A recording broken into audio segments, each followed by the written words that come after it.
মদিনাতে আউস আর খাজরাজ গোত্রের যুদ্ধ 120 বছরে। কয় বছর? কেউ থামাতে পারে না, রক্তক্ষয়ী যুদ্ধ। আল্লাহর হাবিব সাল্লাল্লাহু আলাইহি ওয়াসাল্লাম মক্কা থেকে মদিনায় এসে 7 দিনের ব্যবধানে 120 বছরের যুদ্ধ থামাইয়া দিলেন।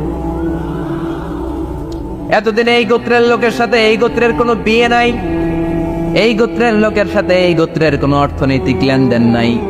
বিশ্বনবী যখন আউস খাজরাজের যুদ্ধ থামিয়ে দিলেন, মদিনাতে আনন্দের ধুম পড়ে গেল, নতুন নতুন উৎসবের ধুম পড়ে গেল। সব ভাই ভাই। নেতা হইলে এরকম নেতা হইতে হবে, কোনো মারামারি থাকতে পারবে না সমাজে। চিল্লা এখন ঠিক কিনা? নেতা আসলেই সমাধান, নেতা আসলেই। সহিহ বুখারীতে একটা কিতাব আছে, কিতাবুস সুলহ, মীমাংসার অধ্যায়। একটা বাব আছে, বাবু কওলিল ইমামি লিআসহাবিহি ইযহাবু বিনা নুসলিহ বাইনাহুম। ইমাম সাহেবের এই কথা যে আমাদেরকে নিয়ে চলো, আমরা মিলাই দেই, এটা আল্লাহ রাসূল সাল্লাল্লাহু আলাইহি ওয়াসাল্লামের একটা বিখ্যাত ডায়ালগ। ডায়ালগটা কি খেয়াল করে শুনেন। যুদ্ধ, মারামারি আর ঝগড়া শুনলেই আল্লাহ রাসূল সাল্লাল্লাহু আলাইহি ওয়াসাল্লাম বলতেন, ইযহাবু বিনা নুসলিহ বাইনাহুম। আরে আমরা আছি তো, আমগরে নিয়ে যাও না, আমরা মিলাই দিবে। সুবহানাল্লাহ পড়ে। মারামারি দেখলে বিশ্বনবী মিলাই দিতেন। আল্লাহর হাবিব সাল্লাল্লাহু আলাইহি ওয়াসাল্লাম বলতেন, আলা উখবিরুকুম বিআফদালি দারাজাতিন মিনাস সালাতি ওয়াস সিয়ামি ওয়ান নুসুক। রোজা, নামাজ, সালাতের চেয়ে বড় একটা সওয়াবের কাজ আছে, ওইটা কি আমি তোমাদের বলবো না? সাহাবারা বললেন, সেটা আবার কি? বিশ্বনবী বললেন, ইসলাহু যাতিল বাইন। দুইজন ঝগড়া করতেছে, তুমি ঝগড়া না লাগায় দিয়া মিলাই দিবা, এর চেয়ে ভালো কাজ হয় না। জোরে কোন ঠিক কি না? সবচেয়ে শ্রেষ্ঠ কাজ। নোয়াখালীতে আগুন লাগলে আপনারা কি দিয়ে নিবেন? পানি। অনেকে ওই জায়গায় তেল দেয়। জ্বলতেছে কি? আগুন। আগুন নিবানোর জন্য ঢালবেন কি? অনেকে ডালে কি? না, আপনি থামাই দিবেন, মিলাই দিবেন। আপনার জন্য ভালো জিনিস মিলাই দিবে কে? 7 নাম্বার, ফারসাইটেডনেস, দূরদৃষ্টিতা, ভিশনারি অ্যাটিটিউড, ফিউচারিস্টিক। নেতা অনেক দূর দেখতে পায়, তিনি দূরদর্শী। কর্মী যত দূর দেখে, নেতাও যদি তত দূর দেখে, দেশ চলবে? কথা বলেন। কর্মী যদি দেখে 500 মিটার, নেতার দেখতে হবে কয় মিটার? 1000 মিটার। কর্মী যদি দেখতে পায় 1000 মিটার, নেতার দেখতে হবে কয় হাজার মিটার? 2000 মিটার। কারণ নেতা হবে ফিউচারিস্টিক, ভিশনারি, স্বপ্নবাজ, স্বপ্নচারী।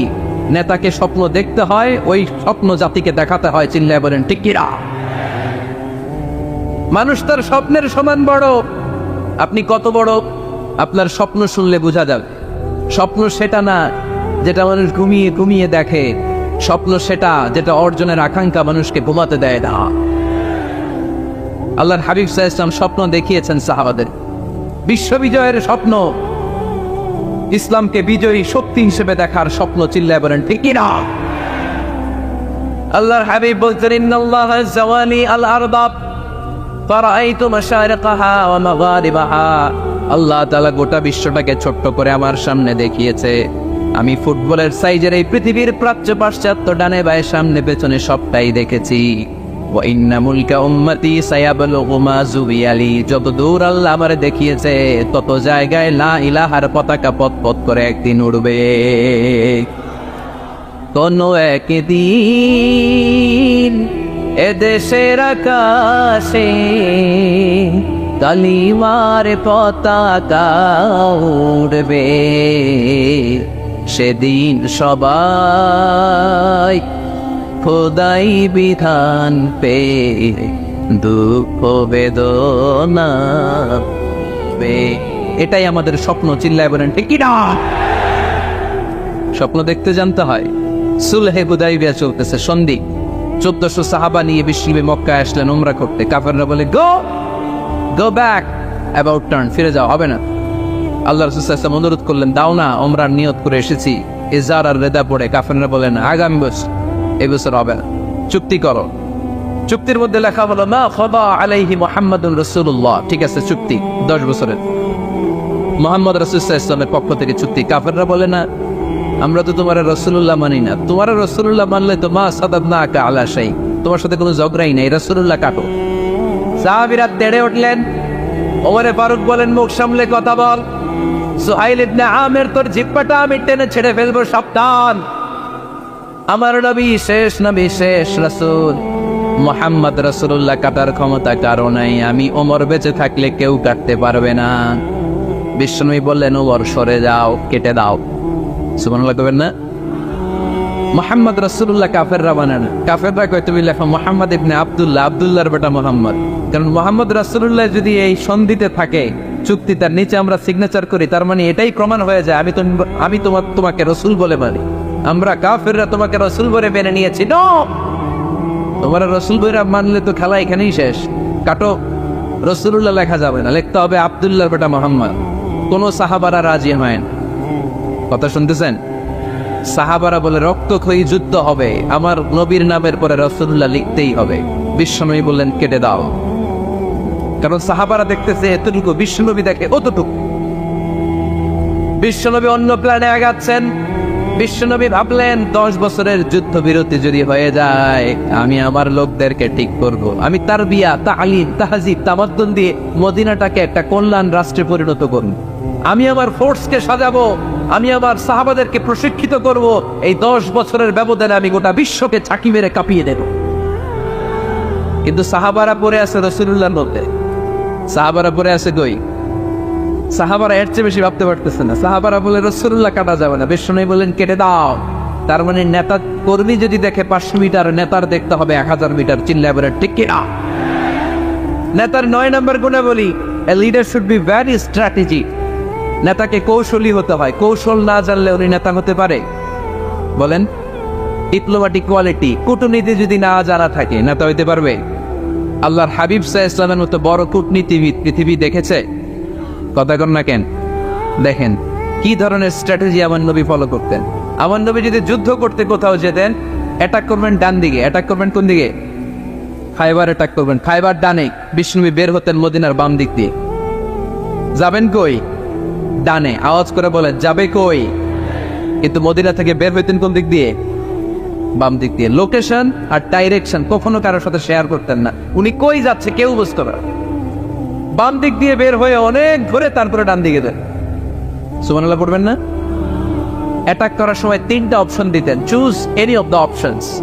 যে বলতেন, নাম্বার 1 আসলিম তাসলাম, ইসলাম মানো, ভাই ভাই আমার হৃদয়ে চলে আসো, তোমরাও ভাই আমরাও ভাই, দুনিয়া তো শান্তি, আখেরাত শান্তি। এটা যদি ভালো না লাগে, option 2, you pay the tax, we provide you the security. তোমরা ট্যাক্স দিবা, আমরা তোমাদেরকে সিকিউরিটি দিব। ইউতুনা আল জিজিয়াতা আন ইয়াদিন ওয়া হুম সাগিরুন, তোমরা জিজিয়া দিবা, আমরা সিকিউরিটি দিব। প্রথম অপশন মুসলমান হইলা না, আমাদের ভাইও হইলা না। দ্বিতীয় অপশন ট্যাক্সও দিবা না, কাফির থাকতে বলেছে থাকো, খ্রিস্টান থাকো, ইহুদি থাকো, ধর্মান্তরিত হওয়া লাগবে না, খালি ট্যাক্স দিবা, ওইটাও ভালো লাগে না। 3 নাম্বার অপশন হচ্ছে the sword will decide what can happen among আস, তলোয়ার ফয়সালা করবে এখন কি হবে। সুবহানাল্লাহ কইবেন না? প্রথমেই যেই কোথাও অ্যাটাক করতেন বিশ্বনবী, সবসময় ডিফেন্সিভ মোডে থাকতেন, আত্মরক্ষার মোডে থাকতেন। আক্রমণ করা হলে মেনে নিতেন, ধৈর্য ধারণ করতেন। ধৈর্যের সীমা যখন ছাড়িয়ে যেত, তখন বিশ্বনবী হাত তুলতেন, চিল্লায় বলেন, ঠিক কিনা? যুদ্ধের ময়দানেও যখন সেনাপতি পাঠাতেন, বলতেন, খবরদার নারীদের গায়ে হাত তুলুন, বৃদ্ধাদেরকে মেরো না, শিশুদেরকে মেরো না, ওই এলাকার পাদ্রীদের গায়ে হাত তুলো না, ওই এলাকার গবাদি পশুগুলোকে হত্যা করো না, গাছপালাগুলো ধ্বংস করো না। তোমাদের বিরোধী যোদ্ধারাও যদি তলোয়ার রেখে দিয়ে হাত তুলে বলে আল আমান, সিকিউরিটি, সিকিউরিটি, আমরা আমান চাই, নিরাপত্তা চাই, তাকেও মেরো। সুবহানাল্লাহ পড়বেন না? গোটা বিশ্বকে সভ্যতা শিখিয়েছেন। মক্কা বিজয়ের পরে গণধর্ষণ করেন নাই, গ্রামকে গ্রাম তিনি জ্বালিয়ে দেন নাই, হাজার হাজার লক্ষ লক্ষ শত্রুকে এক বাক্য দিয়ে ক্ষমার ঘোষণা দিয়েছেন, চিল্লায় বলেন, ঠিক কিনা? As a father, as a teacher, as a commander, as a leader, as a lawgiver, as a lawmaker, as a reformer of the society, Muhammad is the superman of the world. আওয়াজ করে পড়তে হবে, আল্লাহু আকবার। কূটনীতি কারে বলে? Diplomacy কারে বলে? স্ট্র্যাটেজিক অ্যাটিটিউড কারে বলে? শিখে নেন। বদরের প্রান্তরে বিশ্ব ইসলাম উপস্থিত হলেন। ওই যে কাফেরদের তাবু, কাফেররা আসছে 3 দিন আগে, মুসলিম সৈনিকরা পৌঁছলেন 3য় দিন। এসে বিশ্ব ইসলাম সবাইকে বললেন, কত হতে পারে কাফের? কেউ বলতে পারে না। 2জন রাখাল পেয়ে জিজ্ঞেস করলে, এই রাখাল, কয়দিন ধরে আছো? আমরা 1 সপ্তাহ ধরে এই বদরে আছি। শুনতেছেন? শুনতেছেন? উনি বললেন ওই যে কাফেররা যে আসছে কয়দিন আগে, 3 দিন আগে। 3 দিন আগে। কত হবে সংখ্যা? বলু কাসীর, অনেক। কত হইতে পারে? রাখাল দুটা জানি না। আল্লাহ রাসূল সাল্লাল্লাহু আলাইহি ওয়াসাল্লাম চিন্তায় পড়ে গেলেন, কারণ ওনার যুদ্ধে অ্যাটাকের সিস্টেম ছিল শত্রু সংখ্যা কত এটা আমাকে জেনে নিতে হবে। সুবহানাল্লাহ পড়বেন না? অনেক কৌশল হাত দিয়ে এবার বিশ্বনবী আবার রাখাল দুইটাকে ডেকে পাঠালেন, বললেন কাম ইয়ানহারুনা কুল্লা ইয়াউম, ওরা আসার পর থেকে প্রতিদিন খাওয়ার জন্য কয়টা করে উট জবাই করে? এবার ওরা বলল প্রথম দিনে ইয়াউমান তিসআন, প্রথম দিন খাওয়ার জন্য উট জবাই করেছে 9টা। অফিল ইয়াউমি সানি 10, আর দ্বিতীয় দিনে উট জবাই করেছে 10টা। বিশ্বনবী বললেন তাই ইদান আল কওমু মা বাইনা 900 ওয়াল 1000, তাহলে কাফেররা 900 থেকে 1000 এর মধ্যে হবে। কত ছিল কাফেরের সংখ্যা? বদরের যুদ্ধে কাফেরের সংখ্যা ছিল কত? 1000। কিভাবে নমুনা দেখে আলামত সংগ্রহ করতেন? ওরা কয়টা উট জবাই করেছে? 2 দিনে, প্রথম দিন 9টা, দ্বিতীয় দিন 10টা। বিশ্বনবী হিসাব মিলাই ফেললেন যোগ বিয়োগ দিয়ে, কাফেরের সংখ্যা 900 থেকে 1000 এর মধ্যে হবে। হিসেব করে দেখা গেল 1000 সৈনিক এসেছিল সেই বদরের যুদ্ধে। চিল্লায় বল আল্লাহু আকবার। এই দুনিয়া এখন তো আর সেই দুনিয়া নাই, মানুষ নামের মানুষ আছে দুনিয়া বোঝাই, সেই মানুষের ভিড়ে আমার আসল মানুষ নাই। ঠিক কিনা? আসল মানুষের বড় অভাব। মানুষের মতো মানুষ খুঁজে পাওয়া দুষ্কর। এই কোরআন এসেছে আমাদেরকে মানুষের মতো মানুষ বানাতে।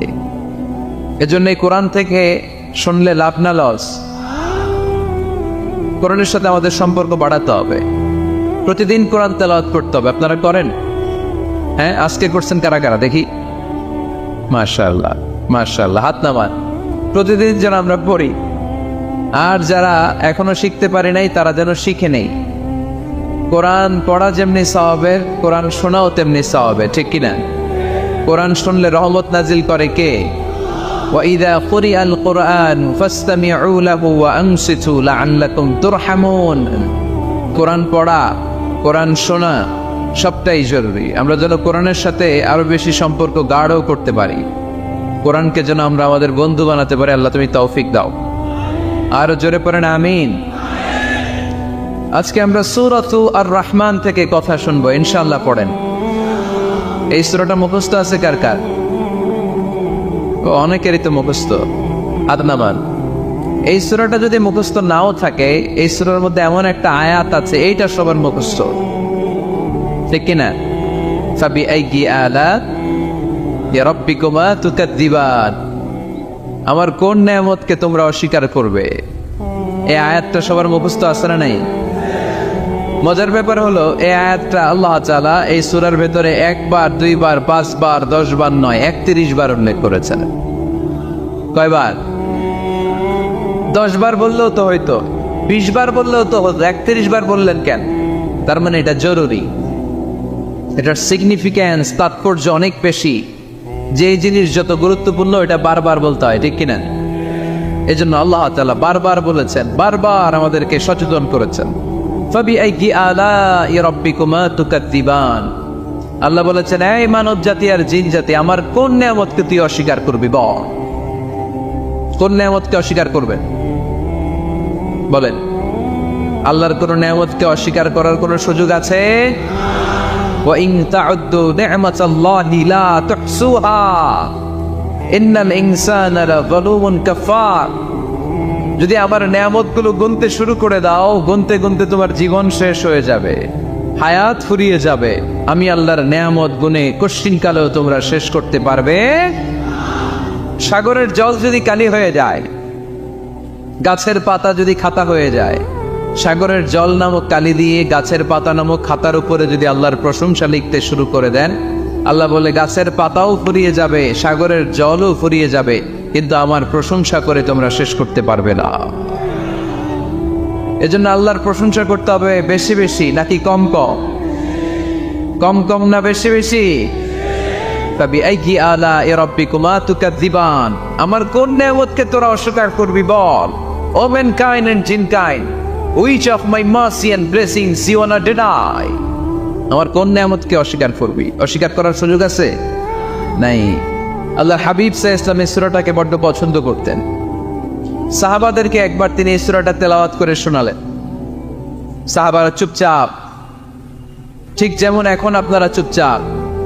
আল্লাহর হাবিব বললেন, ও সাহাবারা, তোমরা তো এই সূরা শুনে চুপ করে বসে আছো, কিন্তু তায়েফের ময়দানে জিনদের কাছে এই সূরাটা আমি তেলাওয়াত করেছিলাম, তারা কিন্তু চুপচাপ বসে থাকে নাই। যতবার আমি ফাবিআইয়ি আলাኢ রাব্বিকুমা তুকাযযিবান পড়েছি, এই আয়াতের বিপরীতে তারা উত্তর দিয়েছে, কারণ এই আয়াতটা একটা প্রশ্ন। It's a question from your lord to mankind and jinnkind. এটা আল্লাহর পক্ষ থেকে মানব জাতি এবং জিন জাতির কাছে রেখে দেওয়া একটা প্রশ্ন। ফাবিআইয়ি আলাኢ রাব্বিকুমা তুকাযযিবান, আমার কোন নেয়ামতকে অস্বীকার করবি তুই? আল্লাহর কোন নেয়ামত অস্বীকার করার কোনো ক্ষমতা আমাদের আছে? নাই, অসম্ভব। এজন্য এটা একটা প্রশ্ন। আল্লাহর হাবিব বললেন, আমার প্রাণের সাহাবারা, তোমাদের সামনে যখন সূরা রহমান তেলাওয়াত করলাম তোমরা চুপচাপ, কিন্তু তায়েফের ময়দানে যখন জিনদের কাছে তেলাওয়াত করেছি তখন তারা চুপচাপ থাকে নাই। যতবার আমি ফাবিআইয়ি আলাኢ রাব্বিকুমা তুকাযযিবান তেলাওয়াত করেছি, প্রত্যেকটা আয়াত শেষে এই প্রশ্নের উত্তর তারা দিয়েছে। সুবহানাল্লাহ পড়েন। যতবার এই আয়াতটা পড়েছি প্রত্যেকবার এই আয়াত শেষে তারা প্রশ্নের উত্তর দিয়েছে। তারা প্রত্যেকবার বলেছে, লা বিশাইইন মিন নিআমিকা রাব্বানা নুকাযযিবু ফালাকাল হামদু। আল্লাহ, তোমার কোন নেয়ামত অস্বীকার করার কোনো সুযোগ নাই, সব প্রশংসার মালিক তুমি। আবার যখন এই আয়াতটা আমি পড়েছি আবার উত্তর দিয়েছে, আবার আমি পড়েছি আবার উত্তর দিয়েছে। এরকম একবার নয়, দুইবার নয়, পাঁচবার নয়, 10 বার নয়, 31 বার এই আয়াতটা তেলাওয়াতের পর পর জিনেরা এই আয়াতের উত্তর আমার সামনে দিয়েছে। সুবহানাল্লাহ পড়েন। লা বিশাইইন মিন নিআমিকা রাব্বানা নুকাযযিবু ফালাকাল হামদু। We cannot deny any of your mercy and blessings. All praises to you. All praises to you. সব ক্ষমতার মালিক একজন, চিল্লায় বলতে হবে, তিনি কে? তিনি হচ্ছেন আল্লাহ। সূরাতু আর রহমান, সূরার নাম কি? আরো জোরে বলেন। কোরআনের 55 নম্বর সূরা এটা। কত নাম্বার? আয়াত আছে 78টা। কয়টা? সূরাটা মাক্কি সূরা। কি সূরা? এবার প্রশ্ন করি, উত্তর দেন। এই সূরাটা কোরআনের কততম সূরা? 55। আয়াত কয়টা? 78টা। মাক্কি না মাদানী? মাশাআল্লাহ, এই তো আপনারা উত্তর করতে পেরেছেন। এই সূরাটার একটা চমৎকার নাম আছে।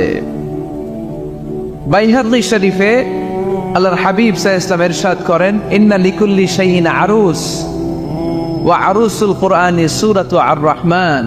আল্লাহর হাবিব বললেন, সবার জন্য একজন নববধূ আছে, কোরআনেরও একটা নববধূ আছে। কোরআনের নববধূর নাম হচ্ছে সূরা আর রহমান। আওয়াজ করে সুবহানাল্লাহ বলতে পারলেন না? নববধূ বুঝেন তো? হ্যাঁ, নতুন বউ। নববধূ মানে কি? আল্লাহর হাবিব বললেন, ইন্না লিকুল্লি শাইইন আরুস ওয়া আরুসুল কুরআনি সূরাতু আর রহমান। সবার জন্য একটা নববধূ আছে, কোরআনেরও একটা নববধূ আছে। কোরআনের নববধূর নাম সূরা আর রহমান। নববধূ যেমনি বাসর রাতে হাতে পায়ে আলতা মেখে, বেনারসি শাড়ি পরে, লিপস্টিক দিয়ে, খোপায় ফুল দিয়ে, জুয়েলারি পরে, অর্নামেন্টস পরে, মেকআপ করে, পার্লারিং করে তার স্বামীর জন্য ওই রাতে সে নিজেকে উজাড় করে সাজায়, ঠিক কিনা? ঠিক তেমনি আল্লাহ তাআলা এই দুনিয়াতে আমাদেরকে কি কি নিয়ামত দিয়েছেন, আবার কি কি নিয়ামত জান্নাতে গেলে দিবেন, তার সব কিছু বর্ণনা করে এই সূরাটাকে তিনি উজাড় করে সাজিয়েছেন। সূরাটার নাম কি? আরো জোরে বলেন, কি নাম? আর রহমান। একটা দুর্বল বর্ণনায় এসেছে, দুর্বল বর্ণনায়, যে আল্লাহ তাআলা, স্বয়ং আল্লাহ তাআলা জান্নাতে জান্নাতীদেরকে এই সূরা আর রহমানটা নিজ কণ্ঠে তেলাওয়াত করে শোনাবে। আমরা আল্লাহর কণ্ঠের তেলাওয়াত শুনতে চাই কি চাই না? আল্লাহর তেলাওয়াত কি আমাদের মতো তেলাওয়াত? আল্লাহ দেখতে কি আমাদের মতো? লাইসা কামিসলিহি শাই, তার মতো কেউ নাই। তার মতো কেউ আছে? তার মতো কেউ নাই। তিনি তার মতো। তিনি কার মতো? তিনি তার মতো। লাইসা কামিসলিহি শাই। জান্নাতীরা যখন জান্নাতে ঢুকবে, আল্লাহ তাআলা প্রশ্ন করবেন, ও জান্নাতীরা, এই কোরআনে যত নাজ নেয়ামতের বর্ণনা দিয়েছিলাম তার সবগুলো কি তোমরা পাই টু পাই বুঝে পেয়েছো? জান্নাতীরা বলবে পেয়েছি। হঠাৎ এক জান্নাতি হাত তুলে বলবে, আল্লাহ একটা জিনিস তো পাই নাই। সবাই বলে পাইছে, তুমি পাও নাই। কি পাও নাই? কয় আমনেরই তো পাই নাই। সুবহানাল্লাহ পড়বেন না? আপনাকেই তো পাই নাই। সব দেখলাম, সব খাইলাম, সব দেখলাম, কিন্তু আপনারা তো দেখলাম না। আল্লাহ তাআলা তখন বিশাল জান্নাতের এক কনফারেন্স রুমে সবাইকে বসিয়ে আল্লাহর দিদার মানুষকে দেখাবেন। আল্লাহ তাআলা তার গোপন সৌন্দর্যকে সেদিন জান্নাতীদের সামনে প্রকাশ করে দিবেন। আল্লাহর হাবিব বসবেন ওই কনফারেন্স রুমে সবার সামনে। আল্লাহর হাবিবের পেছনে বসবে অন্যান্য নবীরা, তারপরে সোহাদা, সালেহিন, আউলিয়া সবাই বসবে ওই জান্নাতের কনফারেন্স রুমে। আমরাও যেন বসার জায়গায় পাই, আল্লাহ তুমি তৌফিক দিয়ে দিও। আল্লাহ তাআলা অনেকগুলো নূরের পর্দার পেছন থেকে নূরের ঝলকানি বাড়বেন। ওই ঝলকানি এক মুহূর্তের জন্য দিবেন। এক মুহূর্ত। কয় মুহূর্ত? 70,000 নূরের পর্দার কথা বলা হয়, এই বর্ণনাটাও দুর্বল। পর্দা আছে কিন্তু কয় হাজার জানে কে? আল্লাহ। ওই পর্দা সরিয়ে আল্লাহ তাআলা সৌন্দর্যের বা নূরের ঝলকানির এক আলোকচ্ছটা জান্নাতীদের সামনে তুলে ধরবেন এক মুহূর্তের জন্য। কয় মুহূর্ত? আলোকচ্ছটা দিয়েই আবার নাই, আবার সরাই ফেলবেন। ওই এক মুহূর্ত দেখে জান্নাতীরা পাগল হয়ে যাবে, অপলক নেত্রে তাকিয়ে থাকবে। এইভাবে চোখের পলক ফেলবে না, চোখ মেলে তাকিয়ে আছে। কিন্তু সামনে কিন্তু আল্লাহর নূর আর নাই, কারণ ওইটা আসছিল কয় মুহূর্তের জন্য? এক মুহূর্ত পরে নাই। কিন্তু কি যে দেখলাম, কত সুন্দর! কোটি কোটি বছর এরকম অপলক নেত্রে জান্নাতীরা তাকিয়ে থাকবে। ইন্নাল্লাহা জামিলুন ইউহিব্বুল জামাল। আল্লাহ নিজে সুন্দর, সৌন্দর্যকে পছন্দ করেন। আল্লাহর চাইতে সুন্দর কিছু হতে পারে? চিল্লায় বলেন পারে? পৃথিবী সুন্দর, মানুষ সুন্দর, আসমান সুন্দর, জমিন সুন্দর, সুন্দরে সুন্দরে পাল্লা।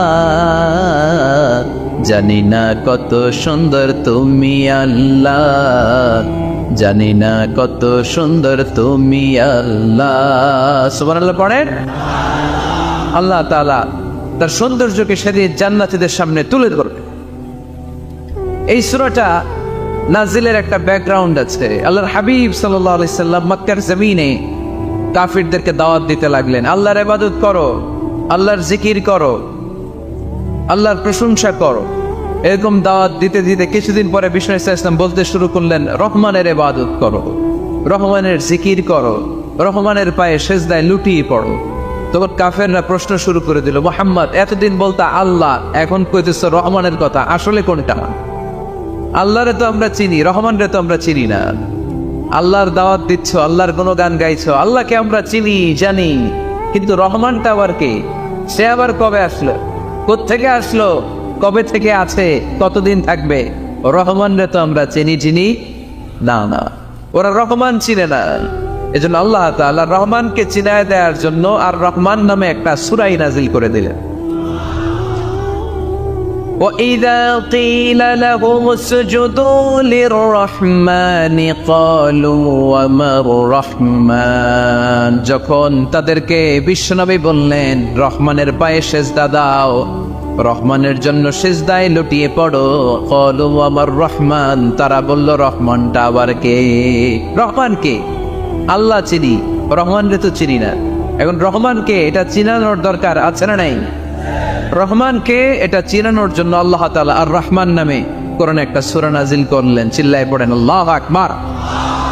কাফেরদেরকে জানানোর জন্য রব্বুল আলামিন সূরা আর রহমান নাজিল করলেন আর বললেন, আর রহমান আল্লামাল কুরআন খালাকাল ইনসান আল্লামাহুল বায়ান। দয়াময় রহমান শেখালেন কোরআন, বানালেন ইনসান শেখালেন বয়ান, দয়াময় রহমান শেখালেন কোরআন। বানালেন ইনসান শেখালেন বয়ান, দয়াময় রহমান শেখালেন কোরআন। বানালেন ইনসান শেখালেন বয়ান, দয়াময় রহমান শেখালেন কোরআন। বানালেন ইনসান শেখালেন বয়ান। আল্লাহু আকবার। আল্লাহ বলেন রহমান রে চিনো না? আর রহমান আল্লামাল কোরআন, খলাকাল ইনসান আল্লামাহুল বায়ান। আমি হলাম রহমান, আমি দয়াময়, আমি মেহেরবান। আমার দয়ার কোনো শেষ নাই, আমার মায়ার কোনো শেষ নাই। আমার দয়া ভালোবাসা ছাড়া এই পৃথিবীতে কোনো কিছু হওয়া সম্ভব। ওসিআত রাহমাতি কুল্লা শাই, সব জায়গায় আমার আল্লাহর রহমত আছে না নাই? আল্লাহর রহমত ছাড়া এক ফোঁটা বৃষ্টি আকাশ থেকে জমিনে ঝরে? আল্লাহর রহমত ছাড়া একটা গাছের পাতা মাটিতে পড়ে? আল্লাহর রহমত ছাড়া একটা শ্বাস আমরা ভেতরে ঢুকাতে পারি? আল্লাহর রহমত ছাড়া পৃথিবীতে কিছু সম্ভব না। চিল্লায় বলেন ঠিক কি না? আমার আল্লাহর দয়া ভালোবাসা যে কত বেশি আমরা জানি না, আমরা জানি না। আরশের বুকে আল্লাহ বিশাল সাইনবোর্ডে লিখে রেখেছেন সাবাকাত রাহমাতি গাদাবি, সাবাকাত রাহমাতি গাদাবি। এর মানে হচ্ছে আমার রাগের উপরে আমার দয়া বিজয় লাভ করেছে। সাবাকাত রাহমাতি গাদাবি, আমার রাগও আছে, আল্লাহর রাগ আছে না? আমার দয়াও আছে, আল্লাহর দয়া আছে না? আল্লাহ বললেন আমার রাগও আছে, আবার আমার দয়াও আছে। তবে জেনে রেখো আমার রাগের চেয়ে দয়া বেশি। আল্লাহর কোনটা বেশি? দয়া বেশি। আমাদের পাপ অন্যায় যত বড় হোক, মনে রাখবেন আল্লাহর দয়া তার চাইতেও বড়। নাকি ছোট? আপনি যত বড় পাপ করেন না কেন, আমাদের জন্য আল্লাহর পক্ষ থেকে দয়া আছে না নাই? বনি ইসরাইলের এক লোক সিরিয়াল কিলার ছিল, খালি মার্ডার করতো, সিরিয়াল মার্ডার। একটা, দুইটা, তিনটা, 10টা, 5টা করতে করতে করতে করতে 99টা মার্ডার করেছে। কয়টা? এলাকায় আছে নাকি এরকম কেউ? 99টা মার্ডার। কল্পনা করা যায়? 99 জন মানুষকে সে নিজ হাতে হত্যা করেছে। 99 মার্ডার করার পরে তার মনে ভয় আসলো, হায়রে না জানি আল্লাহ আমার সাথে কেমন আচরণ করে আখিরাতে। আমার তওবা আছে কিনা কপালে জানি না, আমার তো ক্ষমা নাই, কি করবো আমি? তো সে লোকজনকে জিজ্ঞেস করলো আমার ক্ষমা আছে কিনা, এটা কে বলতে পারবে? আমাকে আল্লাহ মাফ করবে কিনা? তারা সবাই বললো এই এলাকায় এক আল্লাহর ওলি আছে, তার কাছে যাও। সে আল্লাহর ওলির কাছে যেয়ে বলে, ও আল্লাহর ওলি, আমি 99টা হত্যা করেছি, 99টা মার্ডার, আমার কপালে ক্ষমা আছে কিনা তুমি একটু বল। আল্লাহর ওলি কই, কি বললা? 99টা মার্ডার? হায় হায় সর্বনাশ, তোর কোনো ক্ষমা নাই। এবার যে মার্ডার করছে ও কয়, আমার যেহেতু ক্ষমা নাই, তোরে বাঁচায় রেখে লাভ কি, তোরেও দিলাম শেষ করে। এবার সেঞ্চুরি করে ফেলাইছে। কথা বুঝতেছেন? আমার যেহেতু ক্ষমা নাই, তো তোরে বাঁচায় রেখে কি লাভ, তোরেও শেষ করে দিলাম। এবার সেঞ্চুরি। সেঞ্চুরি করার পরেও ভয় আসে না নাই অন্তরে? অন্তরে তো আল্লাহর ভয়। কই যাবে? খুঁজতে লাগলো কে সমাধান দিতে পারবে। একজন বলল, ওই এলাকায় একজন বড় আলেম আছে, ওই আলেমের কাছে যাও। সে আলেমের কাছে যেয়ে বলে, আলেম, আমি 99টা হত্যা করেছি, এখন আমার বড্ড ভয় হয়, আল্লাহ আমারে মাফ করবে কিনা, তুমি একটু আমারে বলো। আলেম বলে, তোমার গুনাহ যত বড়ই হোক, আমার আল্লাহর দয়া তার চাইতেও বড়। তুমি কি পাপ করেছো, কি অন্যায় করেছো তুমি? তুমি জানো না আমার রব কত মেহেরবান, তিনি কত দয়ালু, তিনি ভালোবাসার আধার, তিনি করুণার আধার। তোমার পাপ অন্যায় যদি হয় খালের পানির সমান, বিলের পানির সমান, আমার আল্লাহর দয়া সাগরের পানির সমান।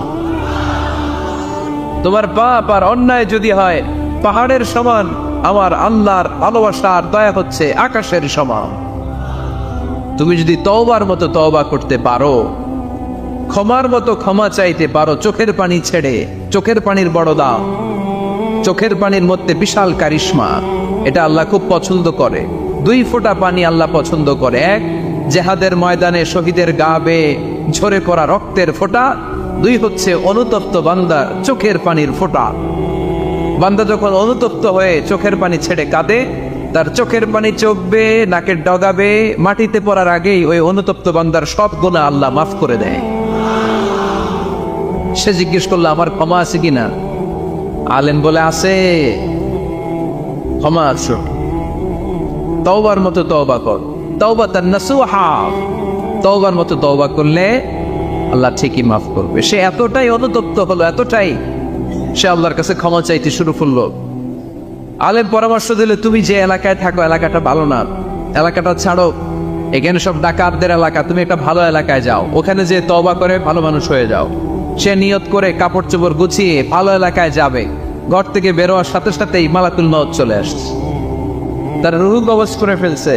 এখন রুহু কে নিয়ে যাবে? ফাজাত মালাইকাতুর রাহমা ওয়া মালাইকাতুল আযাব, রহমতের ফেরেশতারাও আসছে, আযাবের ফেরেশতারাও আসছে। রহমতের ফেরেশতারা বলে, না না, সে তওবার নিয়ত করেছে, যদিও তওবা করতে পারে নাই, যদিও ভালো এলাকায় যেতে পারে নাই, তওবার নিয়ত করেছে, অনুতপ্ত হয়েছে, ক্ষমা চাওয়ার চিন্তা করেছে, আমরা তার রূহ নিয়ে ইল্লিনে রেখে দেব। আযাবের ফেরেশতারা বলে, না না, ৯৯টা হত্যা করার পরে আরো একটা হত্যা করে সেঞ্চুরি করেছে, এখনো তো ভালোভাবে তওবা করতে পারে নাই, তার রূহটা নিয়ে আমরা সিনজিনের ভেতরে ঢুকায় দেব। দুই দল ফেরেশতার মারামারি, এ বলে আমরা নিব, এ বলে আমরা নিব, ঝগড়া আছে না নাই? আল্লাহ বললেন, রাখো রাখো, ঝগড়ার দরকার নেই, এক কাজ করো, যেখানে মারা গিয়েছে ওইখান থেকে ফিতা দিয়ে মাপতে শুরু কর। ভালো এলাকাটা যদি কাছে হয় জান্নাতের ফেরেশতারা নেবে, খারাপ এলাকা যদি কাছে হয় জাহান্নামের ফেরেশতারা নেবে। খারাপ এলাকা তো একেবারেই কাছে, ঘর থেকে বেরোয়ার সাথে সাথে মৃত্যু হয়েছে, আর ভালো এলাকা তো অনেক দূর। আল্লাহ জামিনটারে আদেশ দিলেন, জামিন, এই অনুতপ্ত বান্দার জন্য তুই ভালো এলাকাটা কাছে চলে আ, ভালো এলাকাটার জামিনটা তুই সংকুচিত হয়ে যা, যদিও ঘর থেকে বের হয়েছে একেবারে কাছে, খারাপ এলাকাটা হাজার হাজার মাইল দূরে চলে যা। ফিতা দিয়ে মাপ দিয়ে দেখে, সর্বনাশ, ভালো এলাকাটা তো একেবারেই কাছে, খারাপ এলাকাটা অনেক দূরে। আল্লাহর ফয়সালা অনুযায়ী রহমতের ফেরেশতারা তার রূহকে নিয়ে জান্নাতের ভেতরে ঢুকিয়ে দিয়েছে। এমন কোন আযাব, অত্যাচার, জুলুম, নির্যাতন নাই যেটা আমার নবী সহ্য করে নাই, ঠিক কিনা? যখনই কোরআনের তাফসীর করতে তখনই হাততালি শুরু হয়ে যেত, যখনই কোরআন তেলাওয়াত করতেন তখনই শীষ দিয়ে ডিস্টার্ব করা শুরু হয়ে যেত, যখনই নামাজে দাঁড়াতেন ওটের পচা নারী বুড়ি আমার নবীর ঘাড়ের উপরে চাপিয়ে দেয়া হতো। এখনো দেয়, সিস্টেম একই, ভার্সন পাল্টায়। The system is same but the version is different, ঠিক কিনা? ওই সময় গালি দিত, এখনো গালি দেয়, আছে না নাই?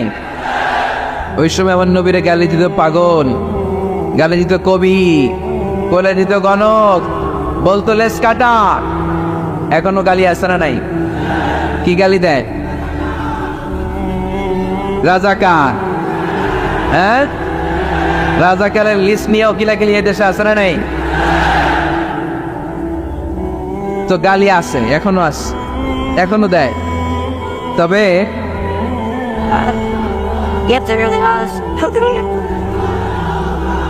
থামুন থামুন,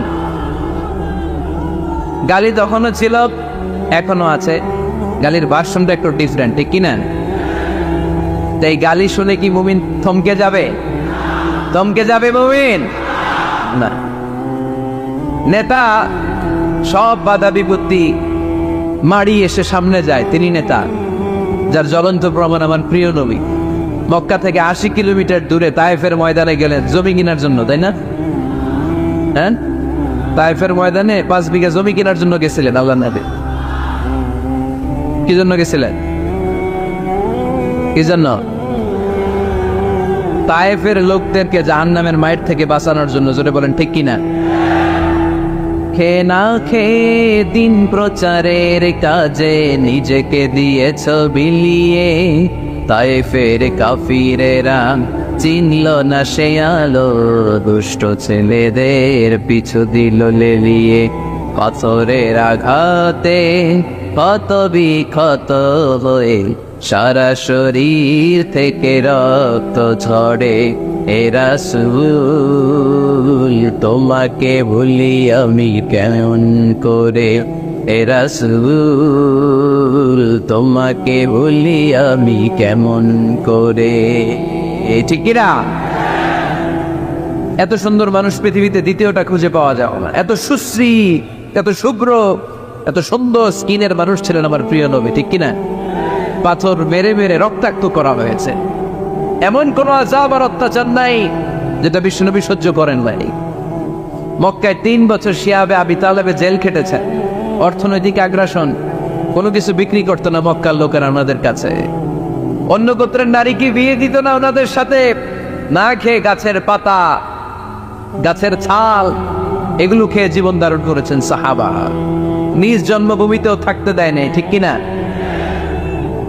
তাড়িয়ে দেয়া হলো, স্বদেশ থেকে বিতাড়িত করা হলো। আল্লাহর হাবিব সাল্লাল্লাহু আলাইহি ওয়াসাল্লাম মক্কা নগরীকে বড্ড পছন্দ করতেন। মদিনায় যাওয়ার সময় তিনি মক্কার দিকে ফিরে ফিরে তাকান আর কাঁদেন আর বলেন, মক্কা তো আহাব্বুল বিলাদ ইলাইয়া, মক্কা হচ্ছে আমার সবচাইতে প্রিয় শহর।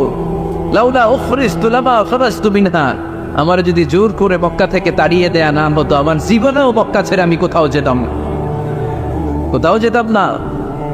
তাড়িয়ে দেয়া, মদিনায় যেও শান্তি নাই, ওখানে ষড়যন্ত্র কেমন করে এই নবী মুহাম্মদকে মারা যায়। খাইবারের এক ইহুদি নারী বিশ্বনবীকে দাওয়াত করেছিল, দাওয়াত পেলে বিশ্বনবী ফিরিয়ে দিতেন না।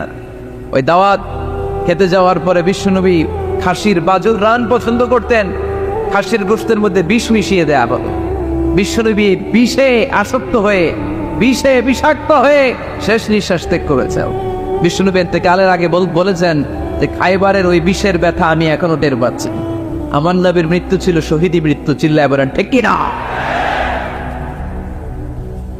ইহুদিদের মিত্র লাবিদ ইবনে আসাম বিশ্বনবীকে ব্ল্যাক ম্যাজিক করেছে, জাদু টোনা। 6 মাস আমার নবী অসুস্থ ছিল। আযাব, অত্যাচার, বাধা, বিপত্তির এমন কোনো ধরন নাই, এমন কোনো ভার্সন নাই যেটা আমার নবী সহ্য করে নাই, ঠিক কিনা? তাহলে নেতা হতে হলে দৃঢ় মনোবলের হতে হবে। দুর্বল চিত্তের লোক কখনো নেতা হতে পারে না। আপনি যদি নেতা হতে চান, আপনাকে পাহাড় শোনো বাধা বিপত্তিকে ডিঙিয়ে সামনে যাওয়ার প্ল্যান প্রোগ্রাম আগে থেকেই করে রাখতে হবে, ঠিক কিনা? তাহলে আপনি নেতা। Leader should overcome all the challenges and trials he face in his life. তার জীবনে যত বাধা আসবে, যত বিপত্তি আসবে, সব মারিয়ে তাকে সামনে যেতে হবে, তাহলেই তিনি নেতা। তাহলে প্রথম পয়েন্টে আমরা জানলাম নেতা হবেন তিনি যিনি কাজে বিশ্বাসী, কথায় নয়। দ্বিতীয় পয়েন্টে আমরা জানলাম নেতা বিপদ থেকে ভয় পায় না। বিপদ থেকে ভয় পাইলে এটা নেতা। টায়ার পাংচার হইলে, সাইকেলের টায়ার পাংচার হইলে যদি লাভ দেয়, এটা কি নেতা? হ্যাঁ, বরং গ্রেনেড হামলা হলে দৌড়ে সেখানে যে দেখবে আমার কোন কর্মী সেখানে মারা গেল কিনা। এ হচ্ছে নেতা। He is the true leader, he is the charismatic leader. ট্রাকের টায়ার পাংচার হইলে লাভ দিলে এটা তো নেতা না। নেতাকে দৌড়ে যেতে হবে, সমস্যার গোড়া বের করতে হবে, বাধা বিপত্তিকে থোড়াই কেয়ার করবে নেতা, সেই আসল নেতা, ঠিক কিনা? দুইটা পয়েন্ট কি বুঝতে পারছেন আপনারা? মনোযোগ আছে না গেছে? কষ্ট হচ্ছে? শেষ করে দিব? শুনবেন আরো কিছু সময়? কখন আসছেন আপনারা?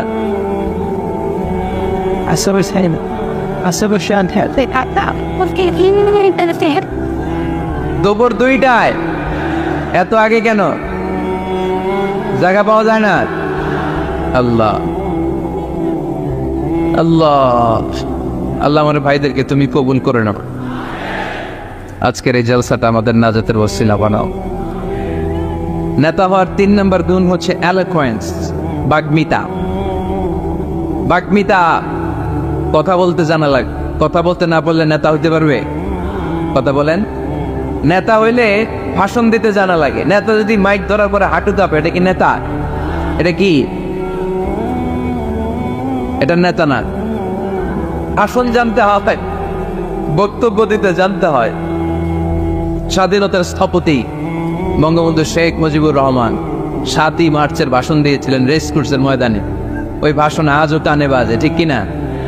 এবারের সংগ্রাম মুক্তির সংগ্রাম, এবারের সংগ্রাম রক্ত যখন দিয়েছি এদেশের মানুষকে মুক্ত করে ছাড়বো ইনশাল্লাহ। আসরা নেই, আমার নেতা আমাদেরকে ইনশাল্লাহ শিখায় গেছে, চিল্লাই কর ঠিক কিনা? এজন্য ইনশাআল্লাহর বিরুদ্ধে যদি কেউ কথা বলে ওর সাথে আমাদের কোনো সম্পর্ক নাই, ঠিক কি না? ইনশাআল্লাহ, ইনশাআল্লাহর উপর ভিত্তি করে স্বাধীনতা যুদ্ধ শুরু হয়েছে। তাহলে দেখেন উনি ইন্তেকাল করলো কোন সালে? কত বছর হইল? হ্যাঁ, কত? 40। তো এই যে 40-45 বছর হয়ে গেছে, এখনো ওই ভাষণ আমরা বলি নাই। কারণ ট্রু লিডার, ক্যারিসমেটিক লিডার, উনি ছিলেন নেতার মতো নেতা। এরকম নেতা বাংলাদেশ আর খুঁজে পায় নাই, ঠিক কিনা? বক্তব্য দিতে জানা লাগে, এলোকুয়েন্স, ভাষণ দানে পারঙ্গমতা থাকা চাই নেতার, তাইলে উনি নেতা না। বারাক ওবামা বলতেন হ্যালো শিকাগো, হ্যালো আমেরিকা। আমি যদি আজকে বলি হ্যালো নোয়াখালী, সবাই খুশি, কারণ নোয়াখালীরা ডাকতেছেন। বারাক ওবামা শিকাগো সিটিতে একটা প্রোগ্রামে গিয়েছিলেন। তো যে এরকম বিশাল লক্ষ লক্ষ জনতা, উনি ভাষণ শুরু করেছিল এই শব্দ দিয়ে, হ্যালো শিকাগো। শিকাগোর লোক মহা খুশি যে আমাদের শিকাগোরে ডাকতেছে। তো এই যে ভাষণ জানা, এটা নেতার জন্য অপরিহার্য। কথা বলতে জানতে হয়, কথা বলতে না জানলে ওই লোক নেতা হইতে পারে? নেতা যদি মাইক নিয়ে তোতলামি শুরু করে, মামলিং করে, কি বলতেছে নিজেই বুঝতেছে না, সে কি নেতা? আচ্ছা, এবার আবার ফিরে যায় আল্লাহ রাসূল সাল্লাল্লাহু আলাইহি ওয়াসাল্লামের জীবনীতে। আমার নবী কি সুন্দর করে গুছিয়ে কথা বলতে জানতেন? পরিষ্কার পরিচ্ছন্ন আরবি ভাষায় ভাষণ দিতে জানতেন? আল্লাহ হাবিব সাল্লাল্লাহু আলাইহি ওয়াসাল্লাম বলতেন, সহিহ মুসলিমের বর্ণনা, উতিতু জাওয়ামিউল কালিম, আল্লাহ তাআলা আমাকে জাওয়ামিউল কালিম দিয়েছে। জাওয়ামিউল কালিম মানে কথা কম, অর্থ বেশি, বুঝায় বেশি। সুবহানাল্লাহ পড়বেন না? Precise in wording, comprehensive in meaning. কথা বলতেন কম, ক্যালকুলেশনের। আমার নবী কথা বলতেন কম, কিন্তু এই কথার আবেদন থাকতো বেশি। আমার নবী কথা বলতেন কম, এটার impact in the heart of the listener, শ্রোতাদের হৃদয়ে এটার প্রভাব, এটার ইনফ্লুয়েন্স থাকতো অনেক বেশি। কথা বলতেন অল্প শব্দ দিয়ে, কিন্তু এটার ব্যাখ্যা লিখে লিখে, ভলিউমের পর ভলিউম লিখে বিশ্বনবীর কথার শুরু হাত ব্যাখ্যা লিখে শেষ করা যায় না। চিল্লায় পড়েন সুবহানাল্লাহ। আবার আম্মা জানা আয়েশা রাদিয়াল্লাহু তাআলা আনহা বলতেন, আন্না নবী সাল্লাল্লাহু আলাইহি ওয়াসাল্লাম ইযা তাকাল্লামা বিকালিমাতিন লাউ আদ্দাহুল আদু লা আকসাহু। বুখারীর বর্ণনা, আম্মা জানা আয়েশা রাদিয়াল্লাহু তাআলা আনহা বলেন, বিশ্বনবী কশিন কালেও তোমাদের মতো করে তাড়াহুড়ো করে কথা বলতেন না। আমার নবী যখন কথা বলতেন, কেউ চাইলে বিশ্বনবী কয়টা কথা বলেছেন গুনে রাখতে পারত। লাউ আদ্দাহুল আদু লা আকসাহু, এত পরিচ্ছন্ন আরবি ভাষায় ভাষণ দিতেন। আল্লাহ নবী কয়টা বাক্য বলেছেন গোনা যেত, কয়টা শব্দ ছিল এই ভাষণে গোনা যেত, কয়টা হারফ তিনি ব্যবহার করেছেন সেটাও গোনা যেত। পড়েন সুবহানাল্লাহ। জরুরি কথা 3 বার বলতেন। কয়বার? আত-তাকওয়া হাহুনা, আত-তাকওয়া হাহুনা, আত-তাকওয়া হাহুনা, ওয়া ইউশিরু ইলা সাদরিহি 3 মাররাত। তাকওয়ার ওয়াজ যেদিন করতেন ওই দিন বলতেন তাকওয়া এখানে, তাকওয়া এখানে, তাকওয়া এখানে, হৃদয়ের দিকে ইঙ্গিত করে বলেছেন। নাকি বলছেন আত-তাকওয়া হাহুনা, আত-তাকওয়া হাহুনা, আত-তাকওয়া হাহুনা? তাকওয়া কোথায়? হৃদয়ে। চিল্লায় বলতে হবে মুসলমান, তাকওয়া কোথায়?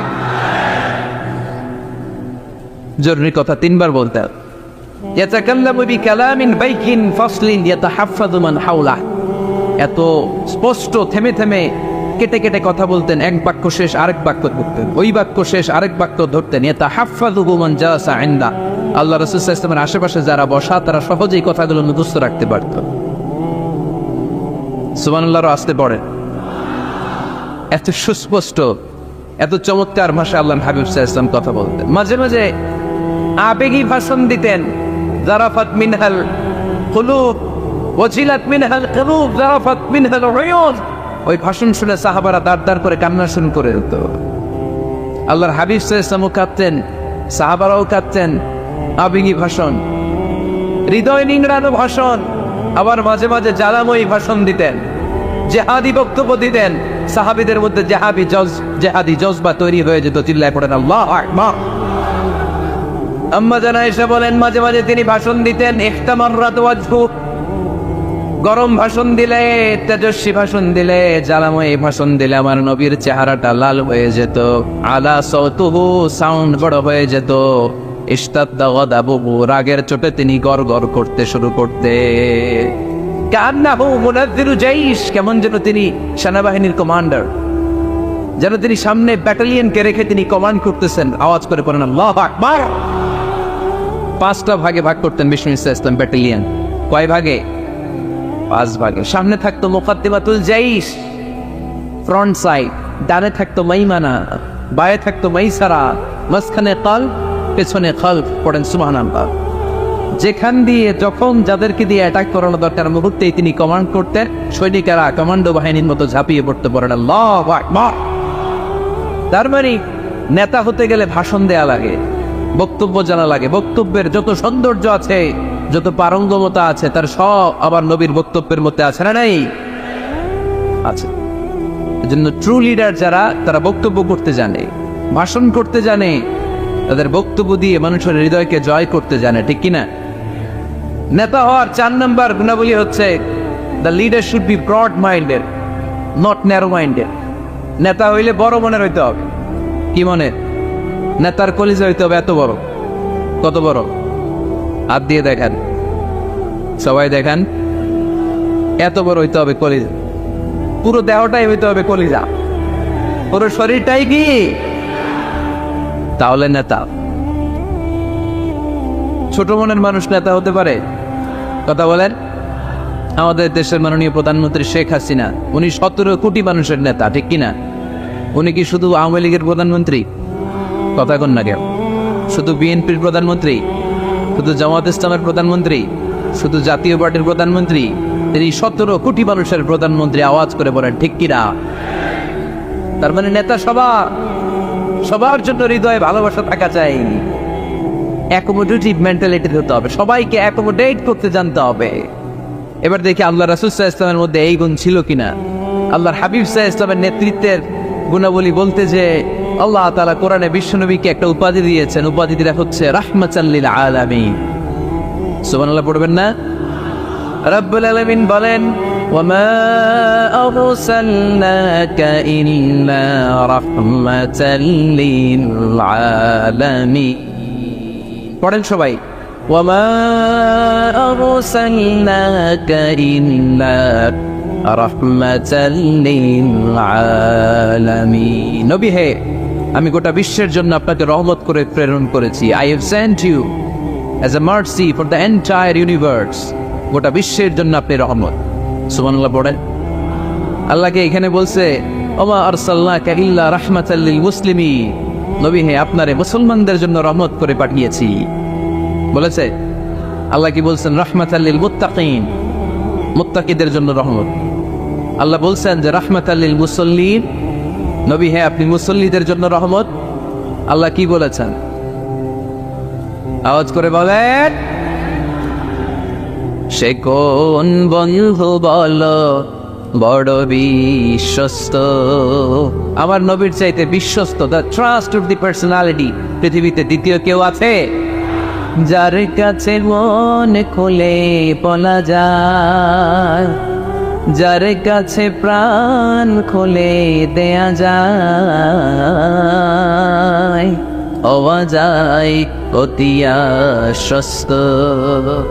তার নাম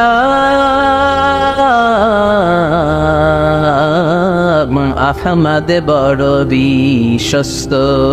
সুবহানাল্লাহ পড়েন।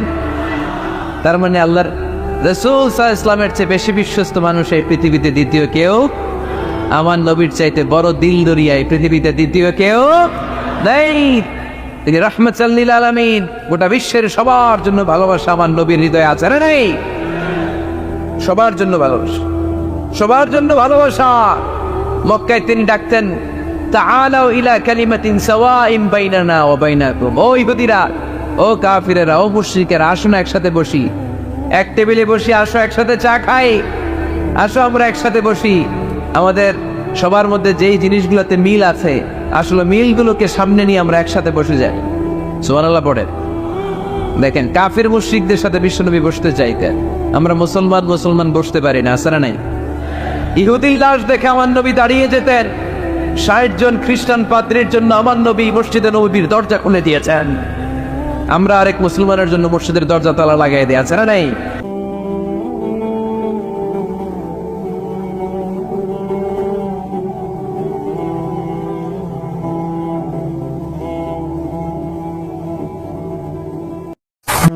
নবীর দরবারে বড় গলায় কথা বলা যায় না। এই আয়াতের একটা ব্যাকগ্রাউন্ড আছে। বনু তামিমের বেদুইনরা আসলো নেতা বানানোর জন্য। কে হবে নেতা? বিশ্বনবী সাহাবাদের নিয়ে মিটিং করলেন, ও সাহাবারা পরামর্শ দাও। আবু বকর বললেন, আমার পরামর্শ এই লোকটা নেতা হলে ভালো। সাইয়েদনা ওমর ফারুক বললেন, আমার পরামর্শ এই লোকটা না, ওই লোকটা হলে ভালো। আবু বকর বলেন, না ওমর আপনি বোঝেন নাই, আমি যার কথা বলেছি সেই ইশারা। ওমর কয়, আমি যার নাম প্রস্তাব করছি হাতে ইশারা। আবু বকর বলে, না আমি যার কথা বলছি এইটাই। ওমর কয়, না আমারটাই। ঝগড়াঝাটি আছে না নাই? দুই সাহাবীর তর্কাতর্কির এক পর্যায়ে কণ্ঠ উঁচু হয়ে গেল। বিশ্বনবীর দরবারে সাহাবীদের কণ্ঠ বড় গলায় তারা কথা বললেন। আল্লাহ সহ্য করেন না, এই ধমক দিয়ে কোরআনের আয়াত নাজিল করলেন। আল্লাহু আকবার। আল্লাহ বললেন, ইয়া আইয়ুহাল্লাযীনা আমানু লা তারফাউ আসওয়াতাকুম ফাওকা সাওতিন নবী। খবরদার, নবীর সামনে বসে বড় গলায় উচ্চ স্বরে কথা বলো না। নবীর সামনে বড় গলায় যদি কথা বলো, আনতাহবাতা আমালুকুম ওয়া আনতুম লা তাশউরুন। নবীর গলার চাইতে তোমাদের গলার আওয়াজ যদি বড় হয়ে যায়, তোমাদের সব আমলগুলো বাতিল করে দিবে কে? খবরদার আবু বকর, খবরদার ওমর, নবীর সামনে বসে বড় গলায় কথা বলো না। নামাজ যা পড়েছো বাতিল করে দেব, নফল রোজা যা করেছো বাতিল করে দেব, হজ উমরা যা করেছো বাতিল করে দেব। খবরদার নবীর সাথে বড় গলায় কথা বলো না। এই আয়াত নাজিল হওয়ার পরে কোন সাহাবারা নবীর সাথে আর কথাই বলে না, ভয়ে। হায় হায়, আমল তো বাতিল হয়ে যাবে, বড় গলায় যদি কথা বলি নামাজ বাতিল হয়ে যাবে। আবু বকর আর আসে না, ওমর আর আসে না। বিশ্বনবী ওমরকে যদি ডাক দিতেন, ও ওমর সামনে আসো, সাইয়েদনা ওমর বিশ্বনবীর কাছে এসে কানে কানে ফিসফিসি যেমনি কথা বলে এইভাবে কথা বলা শুরু করে দিলেন। সুবহানাল্লাহ। বিশ্বনবী বলতেন, ও ওমর কি বললা শুনি নাই, জোরে বলো, জোরে বলো, জোরে। কি বললা ওমর, কি বললা? আবার বলো। 3 বার জিজ্ঞেস করা লাগতো। আল্লাহু আকবার। ভয়ের চোটে না জানি আবার বড় গলায় কথা হয়ে যায়, না জানি আবার নবীর সামনে কণ্ঠস্বর উঁচু হয়ে যায়। বিশ্ব নবীর সামনে সাহাবারা আর কথা বলতে চাইতেন। এখন নবী নাই, কিন্তু আমাদের মা বাবা আছে না নাই? খবরদার, মা বাবার সামনে বড় গলায় কথা বলা যাবে না। ইমাম সাহেব, খতিব সাহেব, আধ্যাত্মিক নেতা, ধর্মীয় গুরু, হাক্কানি পীর মাশায়েখ, ইসলামী আন্দোলনের বড় আমির, এদের সামনেও বেয়াদবের মতো বড় গলায় কথা বলা যাবে? যারা হজ উমরা করেছেন তারা দেখেছেন বিশ্বনবীর কবরের উপরে এই আয়াতটা লেখা, যে আয়াতটা এখন আমি তেলাওয়াত করেছি, ঠিক কিনা? এজন্য বিশ্বনবী যেটা শিখিয়েছেন সেটাই ফাইনাল। বিশ্বনবী যতটুকু শিখিয়েছেন সেটাই ফাইনাল। নাকি তারপরও নিজে বুজুর্গি করবেন, তাকওয়াগিরি দেখাবেন, আর এগুলো করা যাবে? এজন্য আল্লাহ বললেন, ইয়া আইয়ুহাল্লাযীনা আমানু লা তুকদ্দিমু বাইনা ইয়াদাইল্লাহি ওয়া রাসূলিহি ওয়াত্তাকুল্লাহ ইন্নাল্লাহা সামিউন আলীম। ও ইমানদারেরা, আল্লাহ আল্লাহর রাসূল যেটা বলেছে সেটাই ফাইনাল। আল্লাহ আল্লাহর রাসূলের চেয়ে বেশি অগ্রগামী হয়ো না, বেশি টপকে যেও না, মাতব্বরি করো না। কারণ আল্লাহ আল্লাহ রাসূল যা বলেছে তার বাইরে যে কাজ করলে কবুল হবে। এরপর আল্লাহ ইমানদারদেরকে আবার ডাক দিলেন, আবার বললেন, ইয়া আইয়ুহাল্লাযীনা আমানু লা তারফাউ আসওয়াতাকুম ফাওকা সাওতিন নবী। ও ইমানদারেরা, খবরদার, নবীর কণ্ঠের চাইতে তোমাদের কণ্ঠ যাতে বড় হয়ে না যায়। কার কথা? আল্লাহ সাহাবাদের বললেন, ও সাহাবারা শোনো শোনো, আমার নবীকে আমি কারো কাছে রাখি নাই, তোমাদের কাছে রেখেছি। আমার নবী তোমাদের সাথে নামাজ পড়ে, তোমাদের সাথে ঘুরতে যায়, তোমাদের সাথে জিহাদ করে। তার মানে এই নয় তোমরা তোমাদের সাথে যেমন ব্যবহার করবা নবীর সাথেও তেমন ব্যবহার করা যাবে নাকি? যাবে যাবে যাবে। আমি আমার বন্ধুরে ডাকলাম, ও সলিমুল্লাহ কেমন আছো? এখন কোন সাহাবী বলতে পারবে না কেউ মোহাম্মদ কেমন আছো, বলা যাবে? যাবে যাবে। বিশ্ব নবীরে ডাকতে হবে, ইয়া নবী আল্লাহ, ইয়া রাসূলুল্লাহ, ইয়া হাবিবাল্লাহ। আল্লাহ বললেন, খবরদার, নবীর কণ্ঠের চাইতে যাতে তোমাদের কণ্ঠ বড় না হয়। নবীর দরবারে বসে যদি বড় গলায় কথা বলো, খবরদার, তোমাদের সব আমলগুলো বাতিল করে দিবে কে? ইয়া আইয়ুহাল্লাযীনা আমানু, ও ইমানদারেরা, লা তারফাউ আসওয়াতাকুম ফাওকা সাওতিন নবী। নবীর দরবারে এসে বড় গলায় কথা বলো না। আছে নাই? কথা শুনতেছেন? নবীর কবরের উপরে আজও এই আয়াতটা লেখা। মসজিদে নববীতে যারা ঢুকবেন, বিশ্বনবীর সালাম দিতে হলে ঢুকতে হয় বাবু সালাম দিয়ে। দরজার উপরে লেখা বাবু সালাম, মানে বিশ্বনবীর সালাম দেয়ার দরজা। ঢুকলাম গত বছর। ঢুকার পরে এটাই হচ্ছে মসজিদে নববীর প্রথম কাতার। ডান দিকে হলো দক্ষিণ দিক, দক্ষিণ দিকে হয়ে মসজিদে নববীর লোকেরা নামাজ পড়ে, কারণ কেবলা হলো দক্ষিণ দিকে, ঠিক কিনা? বাম দিকে পড়বে রাউদাতুম মিন রিয়াদিল জান্নাহ। বিষ্ণুই বলেছেন, মা বাইনা মিম্বারি ওয়া বাইতি রাউদাতুম মিন রিয়াদিল জান্নাহ। আমি বিশ্বনবী যেই মিম্বারের উপর দাঁড়িয়ে জুমার খুতবা দেই, ওই মিম্বার থেকে আর আমার ঘর পর্যন্ত মাঝখানের জায়গাটা দুনিয়ার বুকে জান্নাতের টুকরা। নামাজের জন্য এখানে একটা ধাক্কা ধাক্কি হয়। আমি রাত 12টার পরে ঢুকলাম, ভাবলাম আগে এখানে 2 রাকাত নামাজ পড়ি। পুরো মসজিদে নববীর কার্পেট লাল, রেড কালার, শুধু এই রাউদাতুম মিন রিয়াদিল জান্নাহ এটা হচ্ছে হোয়াইট কালার, সাদা কার্পেট করা। ঢুকলাম, 50 থেকে 100 জন করে ঢুকায়, খুব ধাক্কা ধাক্কি। ঢুকার পরে এমন একটা জায়গায় নামাজের জায়গা পেলাম, ওইটার উপরে লেখা মাকানু তাহাজ্জুদি রাসূলিল্লাহ, মানে বিশ্বনবীর তাহাজ্জুদের নামাজের জায়গা। আল্লাহর শুকরিয়া জানিয়ে 2 রাকাত সালাত পড়লাম ওইখানে, রাউদাতুম মিন রিয়াদিল জান্নাহ। তারপরে বেরোলাম, বের হয়ে প্রথম কাতার দিয়ে হাঁটছি, নবীরে সালাম দেব। কিছুদূর যাওয়ার পরে রাউদাতুম মিন রিয়াদিল জান্নাতের বর্ডার শেষ। বিশ্বনবীর কবরের আগে বাম দিকে আরো একটু জায়গা আছে। সাইয়েদনা ঈসা আলাইহিস সালাম যখন দাজ্জালকে হত্যা করার জন্য জমিনে নামবে, উনি ইন্তেকাল করার পরে বিশ্বনবীর বাম পাশে, বাম হাতের পাশে যে ছোট্ট জায়গা, এই পাশে সাইয়েদনা ঈসা আলাইহিস সালাম শুয়ে থাকবেন। হাঁটতে আরম্ভ করলাম, পড়ে গেল বিশ্বনবীর কবর। আপনি যদি যান, নিজেরা সামলে রাখতে পারবেন না, ধরে রাখতে পারবেন না, ধৈর্য ধরতে পারবেন না। যে নবীর কথা আজীবন শুনলাম, যে নবীর হাদিসগুলো আজীবন পড়লাম, যে নবীর জন্য দেহের তাজা রক্ত আমরা বিলিয়ে দিতে রাজি আছি না নাই, ওই নবী নাকি এই জায়গায় শোয়া, আমার ওই পেয়ারা নবী নাকি এই জায়গায় শুয়ে আছে। বুকটা ফেসে চিৎকার আসে, চিৎকার দিয়ে নবী গো বলে ডাকতে পারে চায়, কিন্তু খবরদার, নবীর কবরের উপরে আয়াতটা লেখাইয়া, আইয়ুহাল্লাযীনা আমানু লা তারফাউ আসওয়াতাকুম ফাওকা সাওতিন নবী। খবরদার, খবরদার, নবীর কবরের পাশে এসেছো, নবীর দরবারে এসেছো, বড় গলায় কথা বলো না। বড় গলায় কথা বললে তোমার আমলগুলোরে বাতিল করে দিবে কে? হাজার হাজার নবীর পেয়ারা উম্মত চোখের পানি ছাড়ে, দাঁড়া দাঁড়া করে চোখের পানিগুলো ঝরে পড়ে, দা দা করে চোখের পানি ছাড়ে, কিন্তু চিৎকার দিতে পারে না। বিশ্বনবীর সালাম দিতে দিতে বের হয়ে যায়।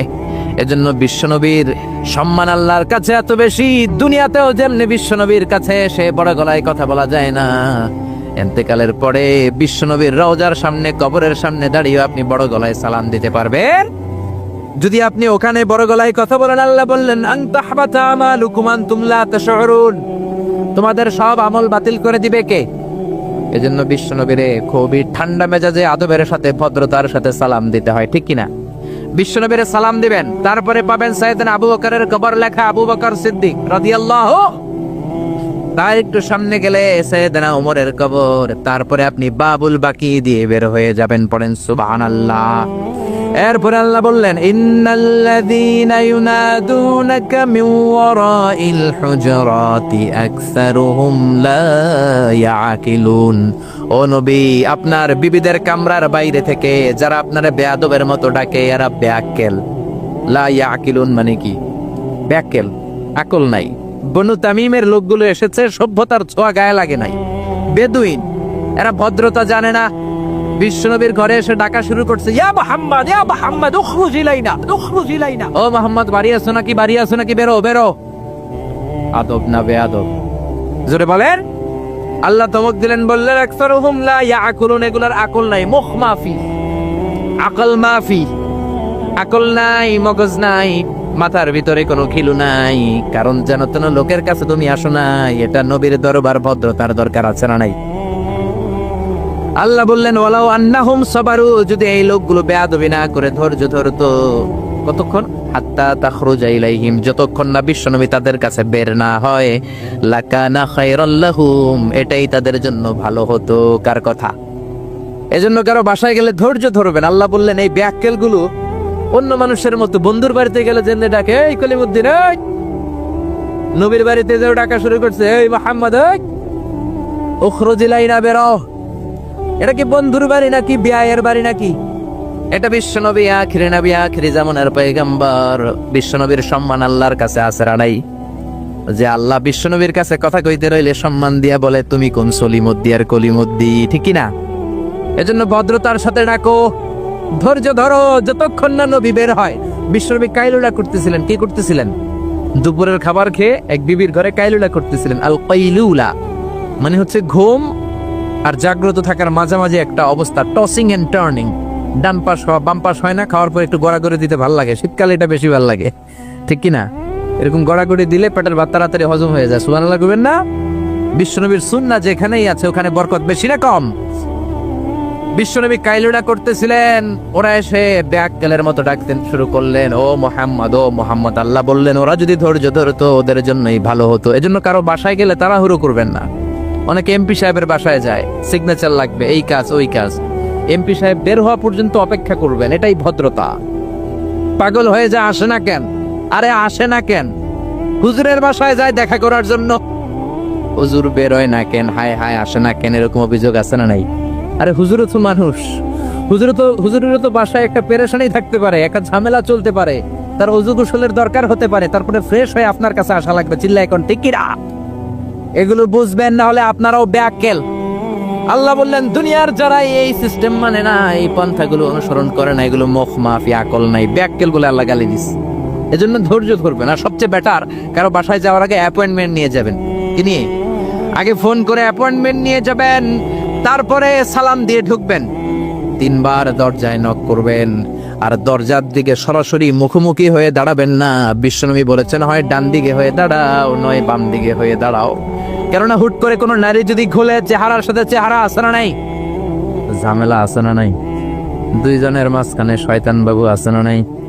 এজন্য নারীরা খবরদার, দরজা খোলার সময় সাবধানে, আগে সামান্য একটু খুলে উকি দিয়ে দেখবেন কে এসেছে, ঠিক কি না? ফোন রিসিভ করার সময় সাবধান।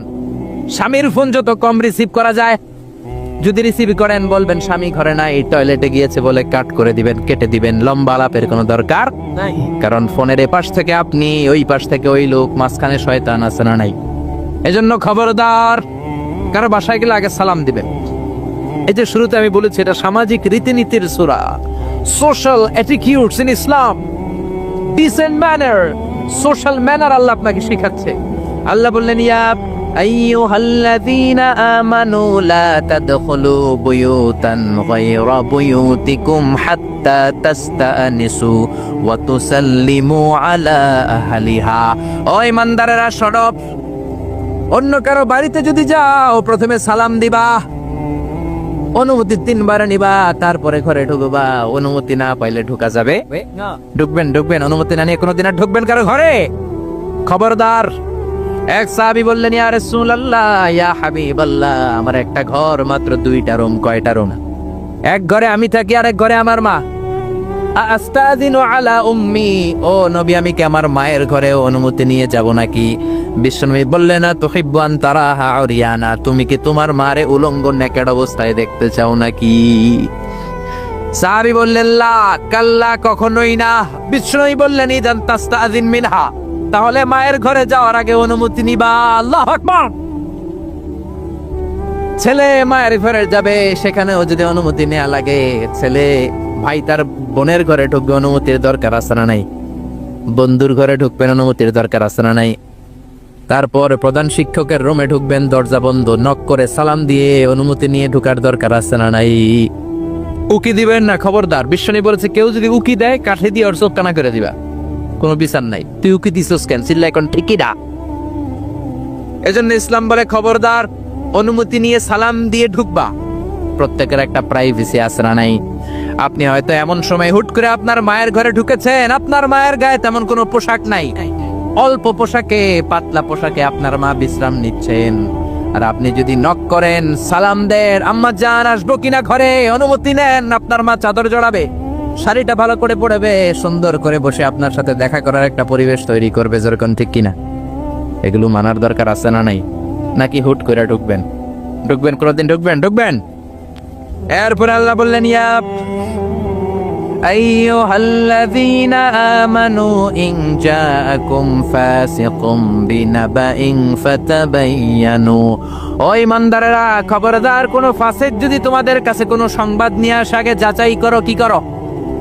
সংবাদ একটা শুনলেই শেয়ার করবেন না, যাচাই করেন, শিওর হন, make sure, be confirm, 100% confirm, 100% নিশ্চিত হন, যাচাই করে নেন, শিওর হন, তারপরে আপনি শেয়ার করবেন, ঠিক কিনা? আমাদের সমাজের মধ্যে অনেক গুজব আছে না নাই? Lot of rumours in our society, lot of scandals. গুজব আছে, স্ক্যান্ডাল আছে, নায়ক নায়িকাদের স্ক্যান্ডাল আছে না নাই? ক্রিকেটারদের স্ক্যান্ডাল আছে না নাই?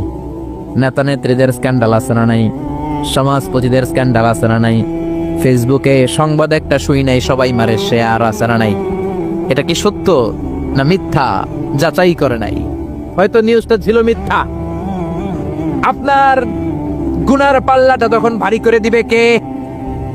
বি শিওর, আগে কনফার্ম হন whether the news is right or wrong, সত্য না মিথ্যা। আপনি অফিস করতেছেন, আপনার বন্ধু এসে বলল, দোস্ত তুমি অফিসে বসে আছো, দেখলাম তোমার বউরে ভাবিরে দেখলাম আরেক বেড়ার লগে বাজারে টাঙ্কি মারে।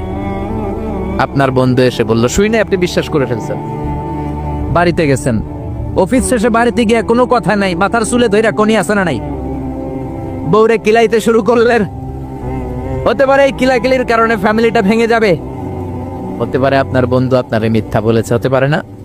অথবা যারে দেখেছে সে আপনার বিবি নয়, আপনার বিবি যেই রঙের কাপড় পরে ওই রঙের কাপড় পরা আরেক মহিলাকে দেখেছে, ঠিক কিনা?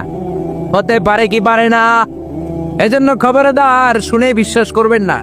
আজকে থেকে প্রতিজ্ঞা করেন, সূরাতুল হুজরাতের আলোকে কোনো কথা শুনেই আমরা বিশ্বাস করব না, আগে যাচাই করব। কি করবেন? এজন্য খবরদার, একটা কথা শুনলে বিশ্বাস করবেন না। ফাতাবায়ানু, তাফসিরে এসেছে ফাতাসাব্বাতু, be sure, make sure, be confirm, আগে নিশ্চিত হয়ে নেন, verify the news, justify the report. Report একটা পেলেন, সংবাদ একটা পেলেন, হাজারো সংবাদ আছে না নাই সমাজের ভেতরে। এই সংবাদগুলো শুনেই বিশ্বাস করা যাবে না, আপনাকে জাস্টিফাই করতে হবে, তারপরে অ্যাকশনে যাবেন। কার কথা? এই আয়াতের নাজিলের একটা ব্যাকগ্রাউন্ড আছে। বিশ্বনবী বনিল মুস্তালাকের যুদ্ধে জয়লাভ করলেন, সব বনিল মুস্তালাকের লোকেরা কালিমা পড়ে মুসলমান হলো। বিশ্বনবী নামাজ শিখালেন, যাকাতের নিয়ম বললেন, আর বললেন যাকাত এখন নয়, 1 বছর পরে দিবা। যাকাত কি সাথে সাথেই দেয় নাকি মালে নেশাব হওয়ার 1 বছর পরে, ঠিক কিনা? 1 বছর পরে আমি আমার সাহাবা পাঠাবো, ওই সাহাবীর কাছে যাকাত দিবা। বিশ্বনবী বনুল মুস্তালিক থেকে মদিনায় চলে গেলেন। 1 বছর পরে যখন আবার ওই দিন আসলো, বিশ্বনবী যাকাত উত্তোলনকারী সাহাবী আল ওয়ালিদ ইবনে উকবারে পাঠালেন, ওয়ালিদ যাও, বনুল মুস্তালিকে অনেক যাকাত জমা হয়েছে, অনেক ওট, ভেড়া, দুম্বার, গম পাবা, নিয়ে আসো যাকাতের মাল। ওয়ালিদ রওনা হলেন যাকাত আনার জন্য। প্রতিমধ্যে ওয়ালিদ ভাবে, জাহেলি যুগ থেকে বনুল মুস্তালিকের সাথে আমার বংশের কিলাকিলি, অনেক আগ থেকে ওই বনুল মুস্তালিকের সাথে আমাদের শত্রুতা। আজকে যদি আমারে একা পায়, আমারে পিটাই আর সাইজ কইরা ফালাইবো। এক কাজ করি, না যাই, না যাই বানায় একটা মিছা কথা কই নবীর কাছে। মাঝপথ থেকে অ্যাবাউট টার্ন ফিরে এসেছে, এসে বলি, ইয়া রাসূলুল্লাহ যাকাত দেয় না, সব কাফের হয়ে গেছে, আমারে রান্দা দিয়া দাবরানি দিছে, আমি দৌড়ে কোন রকম জানে পালায়া বাচ্ছি। যেটা বিশ্বনবীরে শোনালো, কথাটা হাসান না মিছা? সবাই বলেন কত পার্সেন্ট মিছা? বিশ্বনবী তো রেগে গেলেন, কারণ বিশ্বনবী তো গায়েব জানতেন না, যতক্ষণ না আল্লাহ গায়েব না জানাতো, ঠিক কিনা? রেগে গেলেন, রেগে গিয়ে বললেন, যাও 1200 সৈনিক নিয়ে রেডি হও। খালিদ ইবনে ওয়ালিদ রে বললেন, 1200 সৈন্য নিয়ে বনুল মুস্তালিকের উপর অ্যাটাক করো। অ্যাটাক বনুল মুস্তালিক। আল্লাহ কয়, নবী পরে অ্যাটাক করেন। ইয়া আইয়ুহাল্লাযীনা আমানু ইন জাআকুম ফাসিকুম বিনাবাইন ফাতাবায়ানু আন তুসিবু কওমান বিজাহালাতিন ফাতুসবিহু আলা মা ফাআলতুম নাদিমিন। পড়েন আল্লাহু আকবার। আল্লাহ বললেন, নবী খবরদার পরে অ্যাটাক কইরেন। যে সংবাদ নিয়ে এসেছে মিথ্যাবাদী, ওর কথার উপর ভিত্তি করে যদি আপনি অ্যাটাক করেন, আর ওই অ্যাটাকে বনিল মুস্তালিকের কোন মুমিন যদি মারা যায় গো নবী, তাহলে কিন্তু আমি আল্লাহ আপনারে ছাড়বো না। আল্লাহু আকবার। বিশ্বনবী যে সিদ্ধান্ত নিয়ে ফেলছিলেন, আসলে যদি খালিদ ইবনে ওয়ালিদ অ্যাটাক করতো আর যদি কেউ নিহত হতো, এই দায়ভার কি বিশ্বনবী এড়াতে পারতেন? চিল্লায় বলেন সবাই, বিশ্বনবী এড়াতে পারতেন? এজন্য খবরদার, আজ থেকে কোনো সংবাদ শুনলে কি করবেন? ফেসবুকে শেয়ার দিয়ে দিবেন, নাকি দিবেন? কি করবেন? মাশাআল্লাহ, জাস্টিফাই করব। কি করব? জাস্টিফাই করব। এরপর আল্লাহ বললেন, ওয়া ইন তাইফাতানি মিনাল মুমিনিনা ক্তাতালু ফাসলিহু বাইনাহুমা। ও নবী, মুমিনদের দুই দল যদি ঝগড়া লাগে, দুই দলকে আপনি নবী মিলিয়ে দিবেন। সুবহানাল্লাহ। ভাইয়ে ভাইয়ে মারামারি আছে না নাই? জমিলে কোপাকুপি আছে না নাই? দুইজন যদি মারামারি লাগে কি করবেন? আরো লাগায় দিবেন, নাকি লাগায় দিবেন? একদল আছে লাগায় দেয়, কয় লাগুক, বড় ভালোই লাগে, আর একটু লাগা লাগা লাগা, আসরা নাই, আরো ঝগড়া লাগা। ও মিয়া, এই কায়েমপুর এলাকার মধ্যে কোনো বাড়িতে যদি আগুন লেগে যায়, কি দিয়ে নিভাবেন? আগুন লাগলে কি ঢালেন?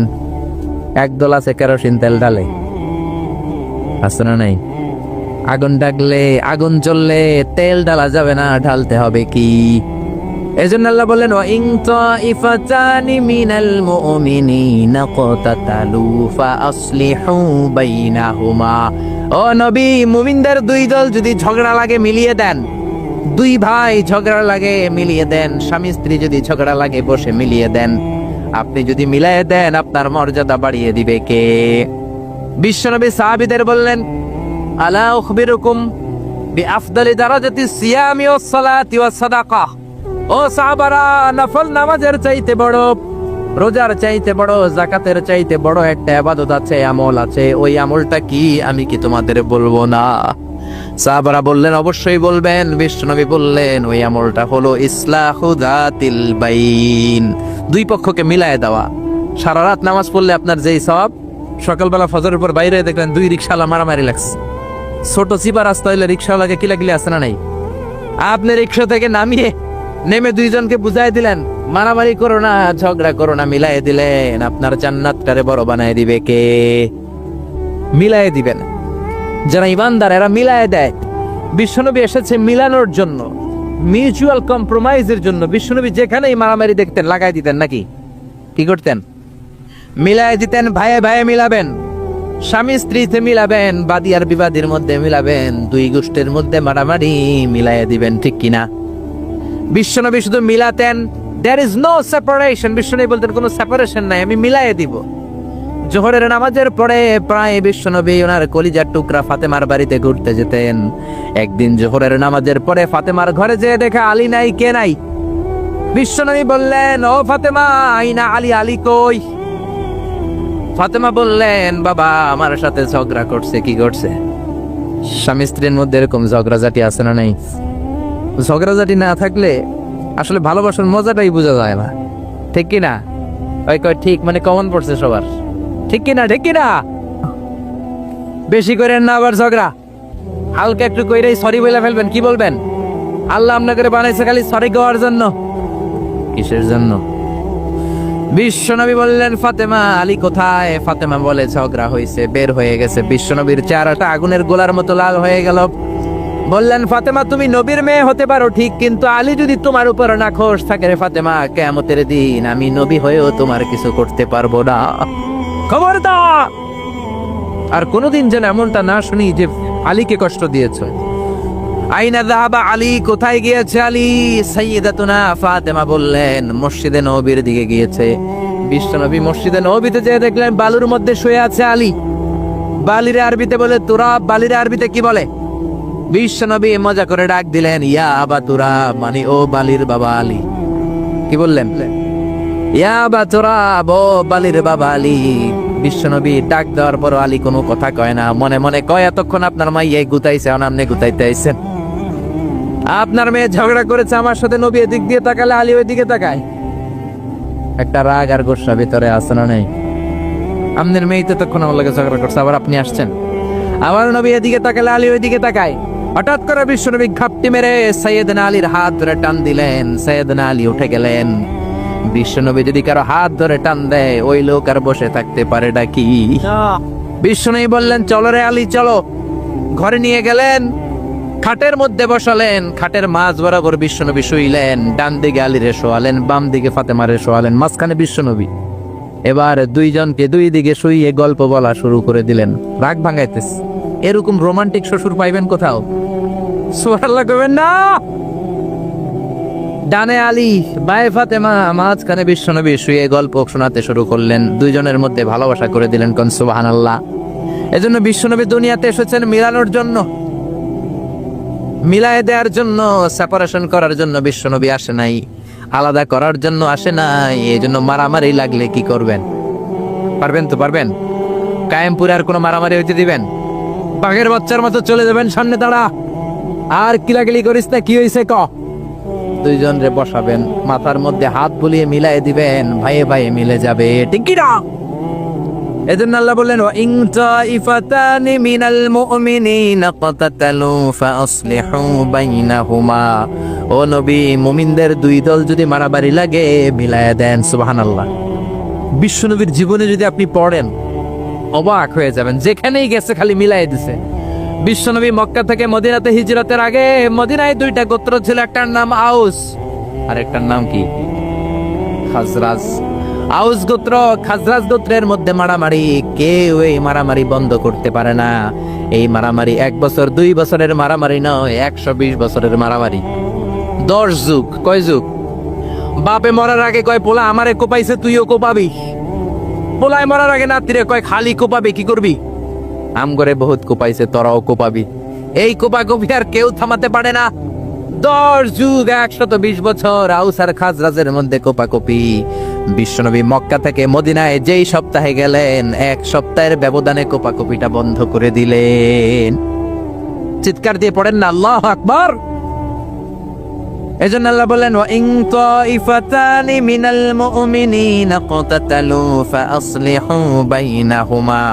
ও নবী, মুমিনদের দুই দল যদি ঝগড়া লাগে মিলায়ে দিবেন। বিশ্বনবীর কাজ হচ্ছে মিলায়ে দেওয়া।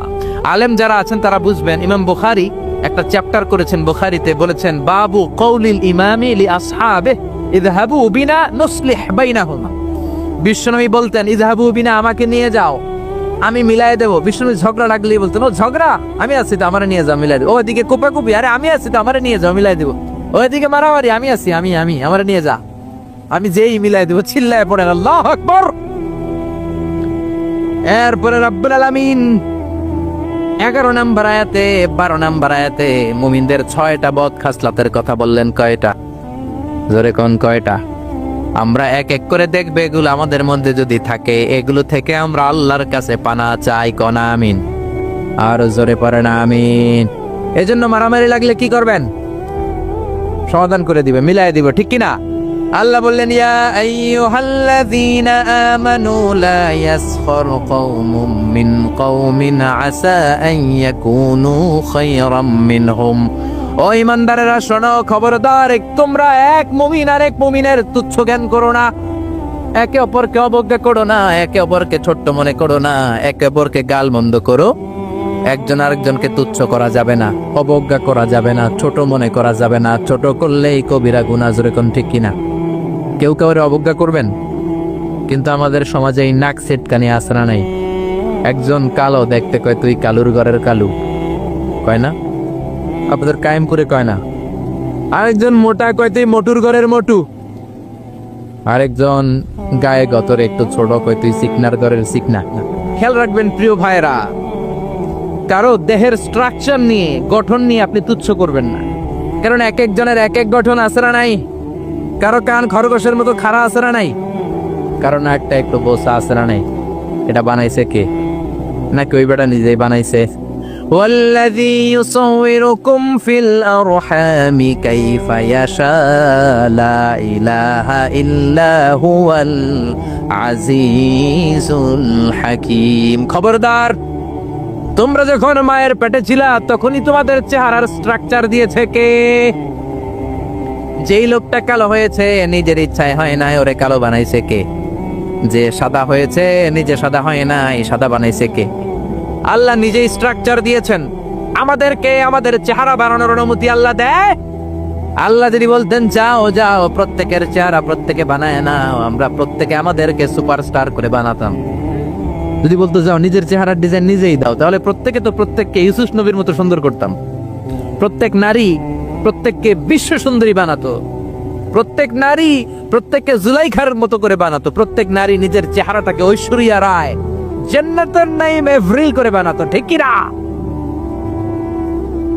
নিজেকে সবচেয়ে সুন্দরী করে বানাতো। কিন্তু এই সুযোগ আল্লাহ দেয় নাই। মায়ের পেটে থাকতে আমাদের চেহারার ডিজাইন দিয়েছে কে? এজন্য তোর নাক বসা, তুই কালুর ঘরের কালু, তুই সিকনার ঘরের সিকনা, এগুলো বলবেন? বলা যাবে? বলা যাবে? বিশ্বনবীর সাহাবা আব্দুল্লাহ ইবনে মাসউদ, উনার পা দুইটা ছিল একেবারে চিকন। একবার বিশ্বনবীর সামনে যখন খেজুর গাছের উপরে উঠলো খেজুর পাড়ার জন্য, ওনার চিকন পা দুইটা দেখে সাহাবারা হাসাহাসি শুরু করলো। বিশ্বনবী বললেন, আমার ইবনে মাসুদের পায়ের নলা দেখে চিকন হওয়ার কারণে তোমরা হাসো।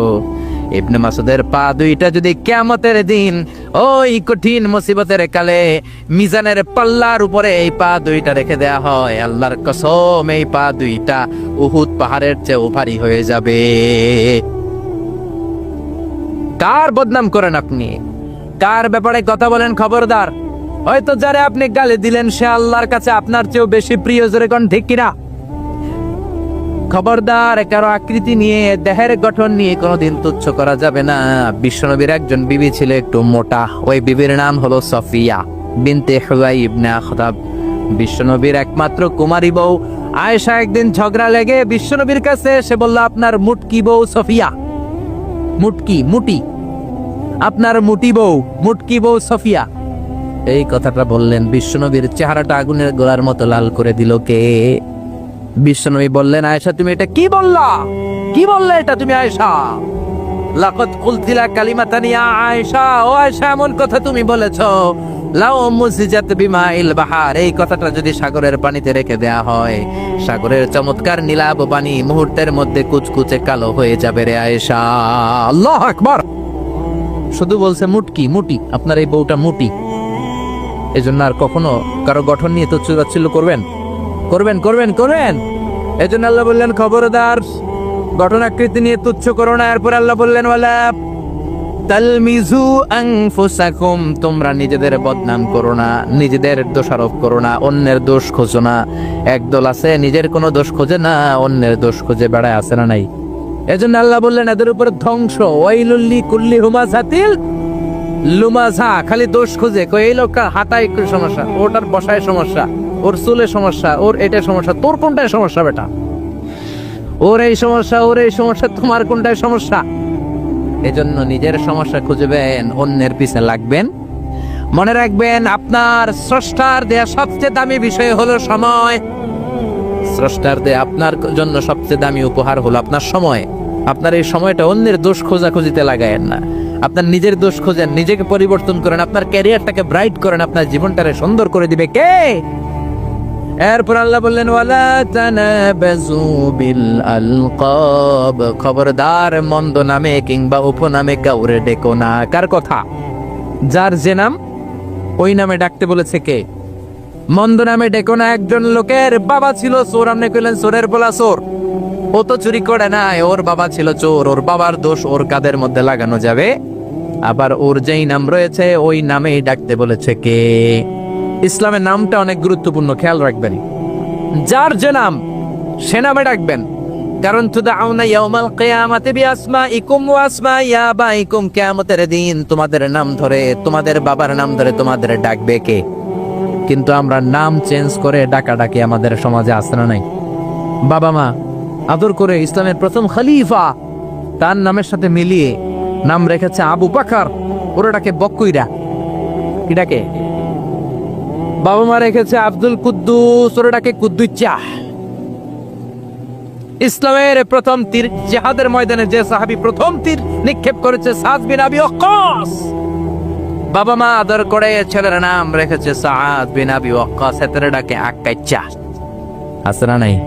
এখন আমার নাম মিজানুর রহমান আজহারি, আমারে যদি কোন মিজাইন না, আমার শুনতে ভালো লাগবে? জোরে বলেন। এমন তো আপনিও আপনার নামটা বাঁকা করে বললে আপনার ভালো লাগবে? মনে রাখবেন, প্রত্যেকের নামটা প্রত্যেকের কাছে বড় যত্নের, প্রত্যেকের কাছে প্রত্যেকের নামটা বড় আদরের, প্রত্যেকের কাছে প্রত্যেকের নামটা বড় সোহাগের। এর নাম আব্দুল্লাহ, এর নাম কাউসার, এর নাম রহিম। আরে রহিম, আব্দুল্লাহ, কাউসার তো কত আছে, এটা মনেই হইতে পারে আপনার কাছে, কিন্তু যার নাম আব্দুল্লাহ তার কাছে আব্দুল্লাহ নামটা অনেক যত্নে। সে চায় আমাকে সবাই আমার এই নামে সুন্দর করে ডাকলা, কারণ এই নাম দিয়েই তো আমার পরিচয় বহন করা হয়। চিল্লা এখন ঠিকিরা। এজন্য আল্লাহ বলেছেন জিনাতুল হায়াতি দুনিয়া, ছেলে মেয়েরা সন্তান সন্ততি হচ্ছে দুনিয়ার জীবনের সম্পদ, দুনিয়ার জীবনের সৌন্দর্য। এক আয়াতে বললেন জিনা, আবার আরেক আয়াতে বললেন ফিতনা। ইন্নামা আমওয়ালুকুম ওয়া আওলাদুকুম ফিতনা, তোমাদের সম্পদ, তোমাদের ছেলে মেয়েগুলো যেমনি সৌন্দর্য, আবার অন দা আদার হ্যান্ড তারা তোমাদের জন্য ফিতনা। কারণ এই সন্তানের মুখে খাবার তুলে দেওয়ার জন্য অনেক বাবা হারাম পন্থায় উপার্জন করে, এরকম আছে না নাই? তাহলে ওই সন্তান শুধু জিনা না, ওই সন্তান ফিতনা। এই সন্তানের কারণে বাবা দুনিয়ায় ফিতনায় পড়ে গিয়েছে, ফিতনায় জড়িয়েছে। আবার আরেক আয়াতে আল্লাহ বললেন আদুওয়া, কখনো কখনো সন্তান সন্ততি এগুলো হয়ে যায় শত্রু, বাবা মায়ের জন্য শত্রু। অনেক বাবা আছে ছেলের জন্য জাহান্নামে যাবে, আছে না নাই? অনেক ছেলে আছে বাবার জন্য জাহান্নামে যাবে। কিয়ামতের দিন বাবা ছেলেরে পরিচয় দিবে না, ছেলে বাবারে পরিচয় দিবে না, একে অপরের শত্রু হয়ে যাবে, ঠিক কিনা? কারণ দিনটা বড্ড ভয়ঙ্কর, কেউ কাউরে চিনবে না। সেদিন হবে 50,000 বছরের সমান একটা দিন, সবার মুখে একটাই চিৎকার, ইয়া নাফসি ইয়া নাফসি। আকাশের জলজলে সূর্যটা অনেক দূরে, তারপরেও তাকাতে কত সমস্যা হয়, অনেকেই ভাবে আছেন। সেই সূর্যটা, তেজদীপ্ত সূর্যটা কিয়ামতের মাঠে মাথার একেবারে কাছাকাছি চলে আসবে। সূর্যের প্রচন্ড তাপে মাথার মগজগুলো গলে গলে নাকের ছিদ্র আর কানের ছিদ্র দিয়ে বেয়ে বেয়ে পড়বে। সফাতান অরাতান মুশাতান গুরলা, পায়ে দেওয়ার মতো কারো জুতা থাকবে না। আজকে যে বাটা জুতা পরে আসছেন, অ্যাপেক্সের জুতা, কিয়ামতের দিন জুতা থাকবে পায়ে, গায়ে জামা থাকবে না। Everyone will stand up as naked. There is no dress, no costume, no garment in their body. দেহে কোনো পোশাক নাই, পেটে খাবার নাই, পায়ে জুতা নাই, সূর্যটা মাথার কাছে, তৃষ্ণায় জিহ্বাটা বের হয়ে নাভি পর্যন্ত ঝুলতে থাকবে। সবাই বলবে আল্লাহ আমারে বাঁচাও, আমারে বাঁচাও। ওই দিন বাবা ছেলেরে চিনবে না, ছেলে বাবারে চিনবে না। অনেক বাবা ছেলের কারণে জাহান্নামী হবে, অনেক ছেলে বাবার কারণে জাহান্নামী হবে। তাহলে তখন বাবা ছেলের শত্রু হয়ে যাবে, ঠিক কিনা? তাহলে কোরআন সাধারণত বলল কিছু কিছু জিনিসের প্রতি মানুষের আকাঙ্ক্ষা জনমভর, এর মধ্যে অন্যতম হলো সন্তান সন্ততি। এই সন্তান কখনো হয়ে যায় জিনা মানে সৌন্দর্য, আবার এই সন্তান কখনো হয়ে যায় ফিতনা মানে পরীক্ষা, আবার এই সন্তান কখনো হয়ে যায় আদুয়া মানে শত্রু, ঠিক কিনা? আমাদের সন্তানরা যেন আমাদের জন্য পরীক্ষাও না হয়, শত্রুও না হয়। আমাদের সন্তান যেন আমাদের চক্ষু শীতলের কারণ হয়, ঠিক কিনা? এজন্য আল্লাহ মুমিনদেরকে শিখিয়ে দিয়েছে, দোয়া করো, আল্লাহর কাছে চাও যে আল্লাহ আমাকে এমন সন্তান দেন, আমাকে এমন স্ত্রী দেন যাদের দিকে তাকালে আমার চোখ জুড়িয়ে যাবে।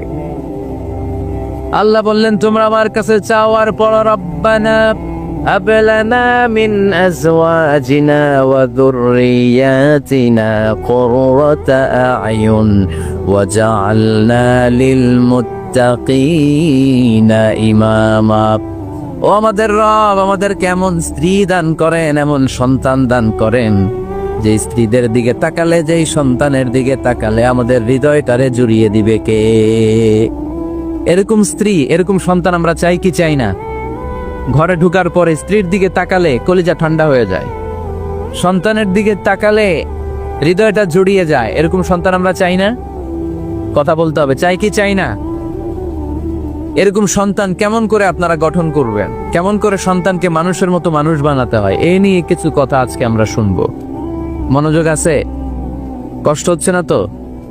আমি যতক্ষণ আছি ততক্ষণ থাকবেন? মাশাআল্লাহ মাশাআল্লাহ। তাহলে থাকেন আমার সাথে, বসেন, কথা বলি কিছু। আসলে এগুলো খুব জরুরি ওয়াজ। কি করে ফ্যামিলি ঠিক করবেন, কি করে দাম্পত্য জীবনটাকে সুখময় করবেন, কি করে সমাজটাকে ভারসাম্যপূর্ণ করবেন, কি করে ছেলে মেয়েদেরকে মানুষের মতো মানুষ করবেন, এগুলো জানার দরকার আছে না নাই? এর কারণ আমি প্রায়ই বলি, খেয়াল করে শুনেন, খুব জরুরি কথা, এদিক সেদিক তাকানো যাবে না, সময় কম। আমার দিকে তাকায়, আমার দিকে তাকায়। এই পৃথিবীতে গরুর পেট থেকে যেটা বেরোয় এটা গরু হয়ে যায়, ছাগলের পেট থেকে বেরোলেই ছাগল হয়ে যায়, মুরগির পেট থেকে বেরোলেই মুরগি হয়ে যায়, কিন্তু মানুষের পেট থেকে বেরোলেই ওটা মানুষ হয়ে যায় না, ওটা মানুষ করতে হয়, মানুষ বানাতে হয়, ঠিক কিনা? খালি চোখে আপনি যা দেখেন সব কিন্তু মানুষ না, এগুলো জনসংখ্যা। এগুলো কি? বাড়ছে জনসংখ্যা, কমছে মানুষ। এজন্য আমরা আমাদের ছেলে মেয়েদেরকে মানুষের মতো মানুষ বানাতে চাই, ইনশাল্লাহ। পড়েন। এখন কিভাবে মানুষের মতো মানুষ বানাবো? অনেক মা বাবা ছেলে মেয়েদেরকে নিয়ে উদ্বিগ্ন, আমাদের কাছে আসে, হুজুর কি করব ছেলেটারে নিয়ে, কোন প্রতিষ্ঠানে দিব, কিভাবে মানুষ করব হুজুর একটু বলে দেন। এরকম উদ্বিগ্ন অভিভাবক আছে না নাই? সব বাবা মাই চায় ছেলে মেয়েদের উজ্জ্বল ভবিষ্যৎ। কোন বাবা মা চায় তার ছেলেটা টেন্ডারবাজ হোক? উত্তর দেন। কোন বাবা চায় তার ছেলেটা চাঁদাবাজ হোক, তার ছেলেটা ধর্ষক হোক, এসিড নিক্ষেপকারী হোক? না, চায় না। সব বাবা মাই চায় তাদের ছেলে মেয়ে মানুষের মতো মানুষ হোক। আজকের এই চমৎকার দুপুরে, চমৎকার অপরাহ্নে আমরা জানার চেষ্টা করব কেমন করে ছেলে মেয়েদেরকে মানুষের মতো মানুষ বানাবো। অনেকগুলো পয়েন্টস আপনাদের সাথে শেয়ার করব। বাবা মায়েরা, বাবারা এখানে আছেন, মায়েরা আছেন মহিলা প্যান্ডেলে, সবাই খেয়াল করে শুনেন কিভাবে ছেলে মেয়েদেরকে মানুষ করবেন। ভালো ছেলে মেয়ে পাওয়ার প্রথম পদ্ধতি হচ্ছে, বাবার দায়িত্ব হচ্ছে ছেলে মেয়েদের জন্য ভালো মায়ের ব্যবস্থা করবে। কিসের ব্যবস্থা? কারণ মা হচ্ছে production house, kind of factory. Factory যদি ভালো হয়, ওটা থেকে যে প্রোডাক্ট বেরোবে ওইটাও ভালো হবে, ঠিক কিনা? বাপ ভালো তার বেটা ভালো তাই, মা ভালো তার ঝি, গাই ভালো তার দুধ ভালো রে, দুধ ভালো তার ঘি, তাই না? বাবা ভালো তো ছেলে ভালো, মা ভালো তো মেয়ে ভালো, গাই ভালো তো দুধ ভালো, দুধ ভালো তো ঘি ভালো। তো এই জন্য আমি প্রায় বলি, আমার মায়েদের, আমাদের বোনদের পেটটা এটা খনি, তেলের খনি, গ্যাসের খনি, স্বর্ণের খনি, পেট্রোলিয়ামের খনির চাইতো দামি খনি। কারণ এই পেটগুলি ধারণ করেছে পৃথিবীর বড় বড় অলিদেরকে, এই নারীদের পেটগুলি ধারণ করেছে নবীদেরকে। নাকি নবীরা হুট করে আকাশ থেকে পড়ছেন? নারীদের পেট থেকে আসছে, ঠিক কিনা? এটা যেমন সত্য, আবার পৃথিবীর সব টেন্ডারবাজ, চাঁদাবাজ গুলো এসেছে নারীদের পেট থেকে। So the decision is yours. আমার প্রিয় লক্ষ্মীপুরের ভাইরা, সিদ্ধান্ত আপনাদের। আপনাদের ঘরের এই মাকে, এই বোনকে আপনি কিভাবে তাদের যত্ন নেবেন, কিভাবে তাদেরকে কোরআন সুন্নাহর পথে রাখবেন, এই দায়িত্ব আপনার। এজন্য প্রত্যেকটা বাবার দায়িত্ব। তোমরা ইয়াং যারা, আমার কলেজের টুকরা যুবক ছেলেরা, এখনো যারা বিয়ে করো নাই, তোমার অনাগত ভবিষ্যৎ প্রজন্ম তোমার বউয়ের পেট দিয়ে আসবে। So when you choose your life partner, you don't choose your life partner only. At the same time, you are choosing the mother of your upcoming sons and daughters.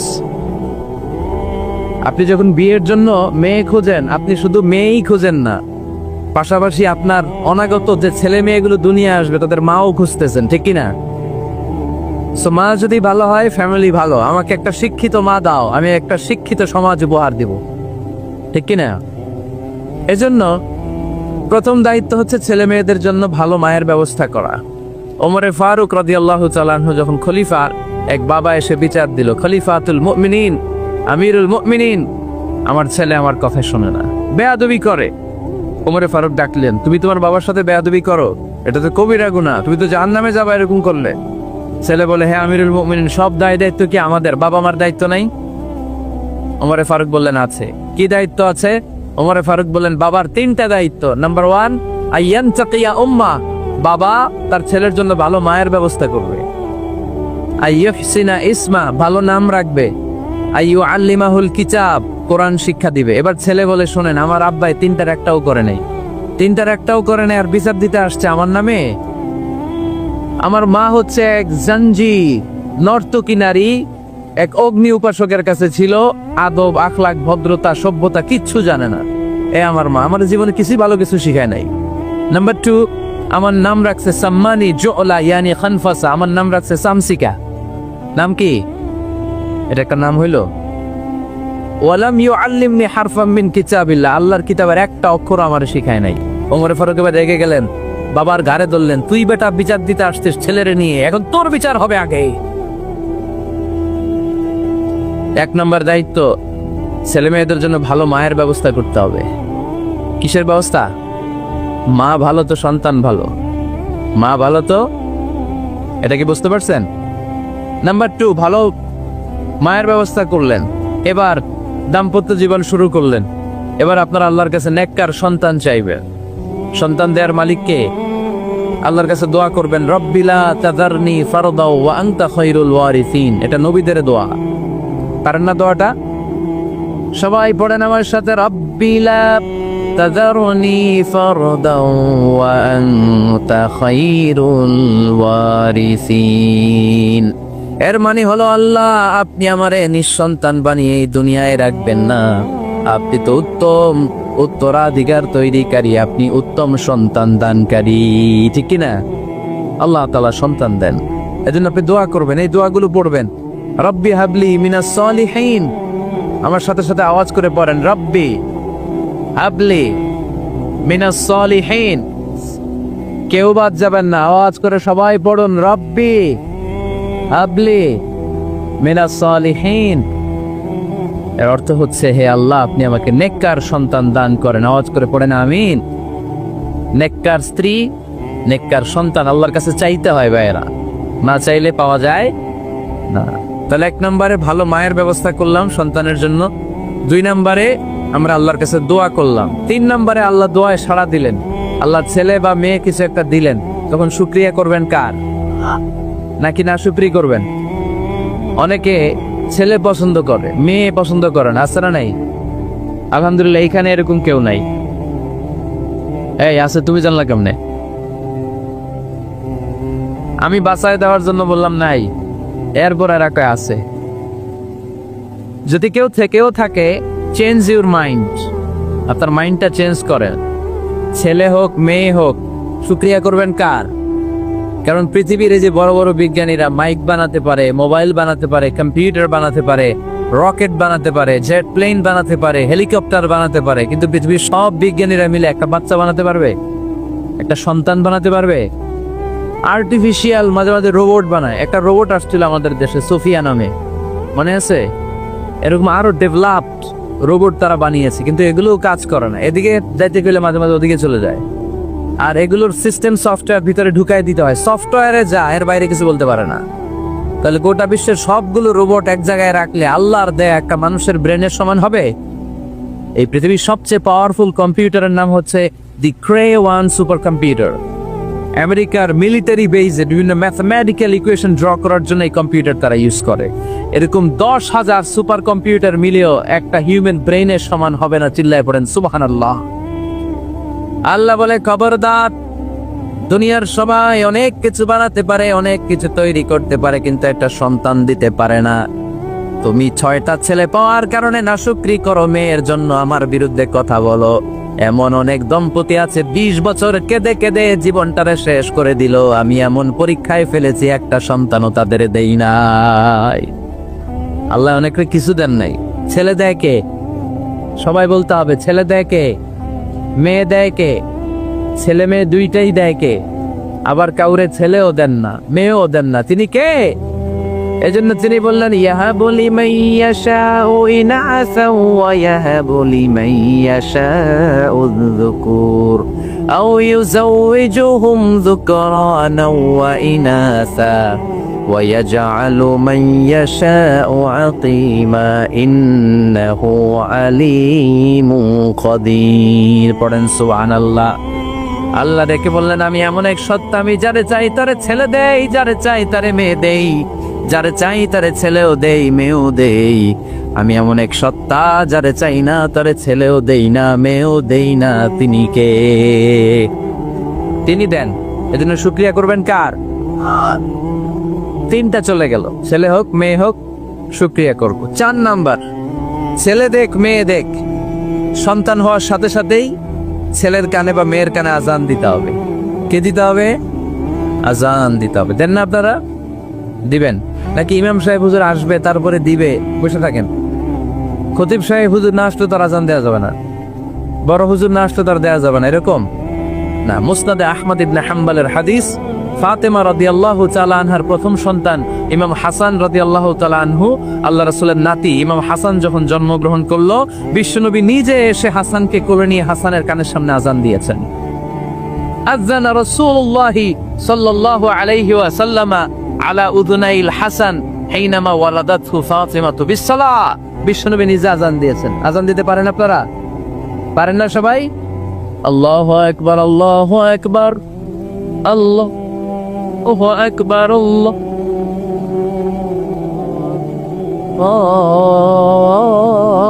আকবার। পারেন না আযান দিতে? নিজের ছেলের কানের সামনে নিজে আযান, অনেক দূরে, তারপরেও তাকাতে কত সমস্যা হয়। অনেকেই ভাবে আছেন সেই সূর্যটা, তেজদীপ্ত সূর্যটা কিয়ামতের মাঠে মাথার একেবারে কাছাকাছি চলে আসবে। সূর্যের প্রচন্ড তাপে মাথার মগজগুলো গলে গলে নাকের ছিদ্র আর কানের ছিদ্র দিয়ে বেয়ে বেয়ে পড়বে। সফাতান অরাতান মুশাতান গুরলা, পায়ে দেওয়ার মতো কারো জুতা থাকবে না। আজকে যে বাটা জুতা পরে আসছেন, অ্যাপেক্সের জুতা, কিয়ামতের দিন জুতা থাকবে পায়ে, গায়ে জামা থাকবে না। Everyone will stand up as naked. There is no dress, no costume, no garment in their body. দেহে কোনো পোশাক নাই, পেটে খাবার নাই, পায়ে জুতা নাই, সূর্যটা মাথার কাছে, তৃষ্ণায় জিহ্বাটা বের হয়ে নাভি পর্যন্ত ঝুলতে থাকবে। সবাই বলবে আল্লাহ আমারে বাঁচাও, আমারে বাঁচাও। ওই দিন বাবা ছেলেরে চিনবে না, ছেলে বাবারে চিনবে না। অনেক বাবা ছেলের কারণে জাহান্নামী হবে, অনেক ছেলে বাবার কারণে জাহান্নামী হবে। তাহলে তখন বাবা ছেলের শত্রু হয়ে যাবে, ঠিক কিনা? তাহলে কোরআন সাধারণত বলল কিছু কিছু জিনিসের প্রতি মানুষের আকাঙ্ক্ষা জনমভর, এর মধ্যে অন্যতম হলো সন্তান সন্ততি। এই সন্তান কখনো হয়ে যায় জিনা মানে সৌন্দর্য, আবার এই সন্তান কখনো হয়ে যায় ফিতনা মানে পরীক্ষা, আবার এই সন্তান কখনো হয়ে যায় আদুয়া মানে শত্রু, ঠিক কিনা? আমাদের সন্তানরা যেন আমাদের জন্য পরীক্ষাও না হয়, শত্রুও না হয়। আমাদের সন্তান যেন আমাদের চক্ষু শীতলের কারণ হয়, ঠিক কিনা? এজন্য আল্লাহ মুমিনদেরকে শিখিয়ে দিয়েছে, দোয়া করো, আল্লাহর কাছে চাও যে আল্লাহ আমাকে এমন সন্তান দেন, আমাকে এমন স্ত্রী দেন যাদের দিকে তাকালে আমার চোখ জুড়িয়ে যাবে। আল্লাহ বললেন তোমরা আমার কাছে চাও, আর পড়ো রব্বানা هب لنا من أزواجنا وذرياتنا قرة أعين وجعلنا للمتقين إماما। ও আমাদের রব, আমাদের কেমন স্ত্রী দান করেন, এমন সন্তান দান করেন যে স্ত্রীদের দিকে তাকালে, যেই সন্তানের দিকে তাকালে আমাদের হৃদয়টারে জুড়িয়ে দিবে কে? এরকম স্ত্রী, এরকম সন্তান আমরা চাই কি চাই না? ঘরে ঢুকার পরে স্ত্রীর দিকে তাকালে কলিজা ঠান্ডা হয়ে যায়, সন্তানের দিকে তাকালে হৃদয়টা জুড়িয়ে যায়। এরকম সন্তান আমরা চাই না? কথা বলতে হবে, চাই কি চাই না? এরকম সন্তান কেমন করে আপনারা গঠন করবেন, কেমন করে সন্তানকে মানুষের মতো মানুষ বানাতে হয়, এই নিয়ে কিছু কথা আজকে আমরা শুনবো। মনোযোগ আছে? কষ্ট হচ্ছে না তো? আমি যতক্ষণ আছি ততক্ষণ থাকবেন? মাশাআল্লাহ, মাশাআল্লাহ। তাহলে থাকেন আমার সাথে, বসেন, কথা বলি কিছু। আসলে এগুলো খুব জরুরি ওয়াজ। কি করে ফ্যামিলি ঠিক করবেন, কি করে দাম্পত্য জীবনটাকে সুখময় করবেন, কি করে সমাজটাকে ভারসাম্যপূর্ণ করবেন, কি করে ছেলে মেয়েদেরকে মানুষের মতো মানুষ করবেন, এগুলো জানার দরকার আছে না নাই? এর কারণ আমি প্রায়ই বলি, খেয়াল করে শুনেন, খুব জরুরি কথা, এদিক সেদিক তাকানো যাবে না, সময় কম। আমার দিকে তাকায়, আমার দিকে তাকায়। এই পৃথিবীতে গরুর পেট থেকে যেটা বেরোয় এটা গরু হয়ে যায়, ছাগলের পেট থেকে বেরোলেই ছাগল হয়ে যায়, মুরগির পেট থেকে বেরোলেই মুরগি হয়ে যায়, কিন্তু মানুষের পেট থেকে বেরোলেই ওটা মানুষ হয়ে যায় না, ওটা মানুষ করতে হয়, মানুষ বানাতে হয়, ঠিক কিনা? খালি চোখে আপনি যা দেখেন সব কিন্তু মানুষ না, এগুলো জনসংখ্যা। এগুলো কি? বাড়ছে জনসংখ্যা, কমছে মানুষ। এজন্য আমরা আমাদের ছেলে মেয়েদেরকে মানুষের মতো মানুষ বানাতে চাই, ইনশাআল্লাহ। পড়েন এখন কিভাবে মানুষের মতো মানুষ বানাবো। অনেক মা বাবা ছেলে মেয়েদেরকে নিয়ে উদ্বিগ্ন, আমাদের কাছে আসে, হুজুর কি করব ছেলেটারে নিয়ে, কোন প্রতিষ্ঠানে দিব, কিভাবে মানুষ করব হুজুর একটু বলে দেন। এরকম উদ্বিগ্ন অভিভাবক আছে না নাই? সব বাবা মাই চায় ছেলে মেয়েদের উজ্জ্বল ভবিষ্যৎ। কোন বাবা মা চায় তার ছেলেটা টেন্ডারবাজ হোক? উত্তর দেন। কোন বাবা চায় তার ছেলেটা চাঁদাবাজ হোক, তার ছেলেটা ধর্ষক হোক, এসিড নিক্ষেপকারী হোক? না, চায় না। সব বাবা মাই চায় তাদের ছেলে মেয়ে মানুষের মতো মানুষ হোক। আজকের এই চমৎকার দুপুরে, চমৎকার অপরাহ্নে আমরা জানার চেষ্টা করব কেমন করে ছেলে মেয়েদেরকে মানুষের মতো মানুষ বানাবো। অনেকগুলো পয়েন্টস আপনাদের সাথে শেয়ার করব। বাবা মায়েরা, বাবারা এখানে আছেন, মায়েরা আছেন মহিলা প্যান্ডেলে, সবাই খেয়াল করে শুনেন কিভাবে ছেলে মেয়েদেরকে মানুষ করবেন। ভালো ছেলে মেয়ে পাওয়ার প্রথম পদ্ধতি হচ্ছে, বাবার দায়িত্ব হচ্ছে ছেলে মেয়েদের জন্য ভালো মায়ের ব্যবস্থা করবে। কিসের ব্যবস্থা? কারণ মা হচ্ছে production house, kind of factory. Factory যদি ভালো হয়, ওটা থেকে যে প্রোডাক্ট বেরোবে ওইটাও ভালো হবে, ঠিক কিনা? বাপ ভালো তার বেটা ভালো তাই, মা ভালো তার ঝি, গাই ভালো তার দুধ ভালো রে, দুধ ভালো তার ঘি, তাই না? বাবা ভালো তো ছেলে ভালো, মা ভালো তো মেয়ে ভালো, গাই ভালো তো দুধ ভালো, দুধ ভালো তো ঘি ভালো। তো এই জন্য আমি প্রায় বলি, আমার মায়েদের, আমাদের বোনদের পেটটা এটা খনি, তেলের খনি, গ্যাসের খনি, স্বর্ণের খনি, পেট্রোলিয়ামের খনির চাই তো দামি খনি। কারণ এই পেটগুলি ধারণ করেছে পৃথিবীর বড় বড় অলিদেরকে, এই নারীদের পেটগুলি ধারণ করেছে নবীদেরকে। নাকি নবীরা হুট করে আকাশ থেকে পড়ছেন? নারীদের পেট থেকে আসছে, ঠিক কিনা? এটা যেমন সত্য, আবার পৃথিবীর সব টেন্ডারবাজ, চাঁদাবাজ গুলো এসেছে নারীদের পেট থেকে। So the decision is yours. আমার প্রিয় লক্ষ্মীপুরের ভাইরা, সিদ্ধান্ত আপনাদের। আপনাদের ঘরের এই মাকে, এই বোনকে আপনি কিভাবে তাদের যত্ন নেবেন, কিভাবে তাদেরকে কোরআন সুন্নাহর পথে রাখবেন, এই দায়িত্ব আপনার। এজন্য প্রত্যেকটা বাবার দায়িত্ব। তোমরা ইয়াং যারা, আমার কলেজের টুকরা যুবক ছেলেরা, এখনো যারা বিয়ে করো নাই, তোমার অনাগত ভবিষ্যৎ প্রজন্ম তোমার বউয়ের পেট দিয়ে আসবে। So when you choose your life partner, you don't choose your life partner only. At the same time, you are choosing the mother of your upcoming sons and daughters. আপনি যখন বিয়ের জন্য মেয়ে খোঁজেন, আপনি শুধু মেয়েই খোঁজেন না, পাশাপাশি আপনার অনাগত যে ছেলে মেয়েগুলো দুনিয়া আসবে তাদের মাও খুঁজতেছেন, ঠিক কিনা? সো মা যদি ভালো হয়, ফ্যামিলি ভালো। আমাকে একটা শিক্ষিত মা দাও, আমি একটা শিক্ষিত সমাজ উপহার দিব, ঠিক কিনা? এজন্য প্রথম দায়িত্ব হচ্ছে ছেলে মেয়েদের জন্য ভালো মায়ের ব্যবস্থা করা। ওমরে ফারুক রাদিয়াল্লাহু তাআলা আনহু যখন খলিফার, এক বাবা এসে বিচার দিল, খলিফাতুল মুমিনিন, আমিরুল মুমিনিন, আমার ছেলে আমার কথা শোনে না, বেয়াদবি করে। ওমরে ফারুক ডাকলেন, তুমি তোমার বাবার সাথে বেয়াদবি করো, এটা তো কবিরা গুনাহ, তুমি তো জাহান্নামে যাবে এরকম করলে। ছেলে বলে, হ্যাঁ আমিরুল মুমিনিন, সব দায়িত্ব কি আমাদের? বাবা মার দায়িত্ব নাই? ওমরে ফারুক বললেন, আছে। কি দায়িত্ব আছে? ওমরে ফারুক বললেন, বাবার 3টা দায়িত্ব। নাম্বার 1, আইয়ানতাকিয়া উম্মা, বাবা তার ছেলের জন্য ভালো মায়ের ব্যবস্থা করবে। আইয়ুহসিনা ইসমা, ভালো নাম রাখবে।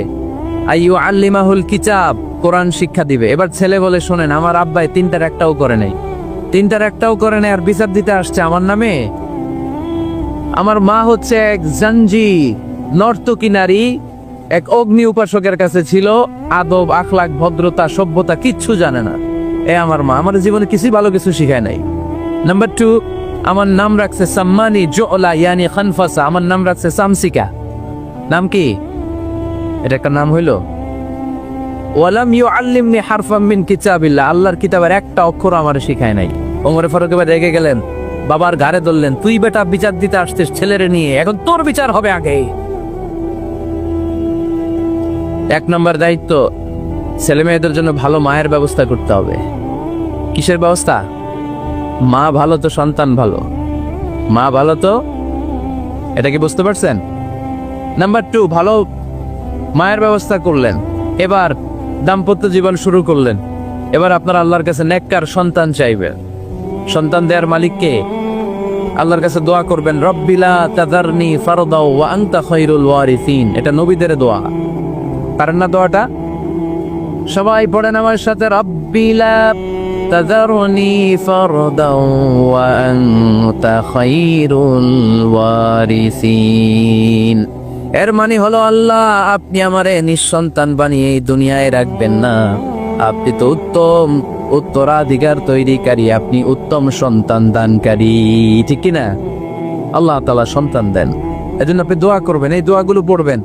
রব্বি হাবলি মিনাস সলিহিন, আমার সাথে সাথে আওয়াজ করে পড়েন, রব্বি হাবলি মিনাস সালিহিন। কেউ বাদ যাবেন না, আওয়াজ করে সবাই পড়ুন, রব্বি হাবলি মিনাস সালিহিন। এর অর্থ হচ্ছে, হে আল্লাহ, আপনি আমাকে নেককার সন্তান দান করেন। আওয়াজ করে পড়েন আমিন। নেককার স্ত্রী, নেককার সন্তান আল্লাহর কাছে চাইতে হয় ভাইয়েরা, না চাইলে পাওয়া যায় না।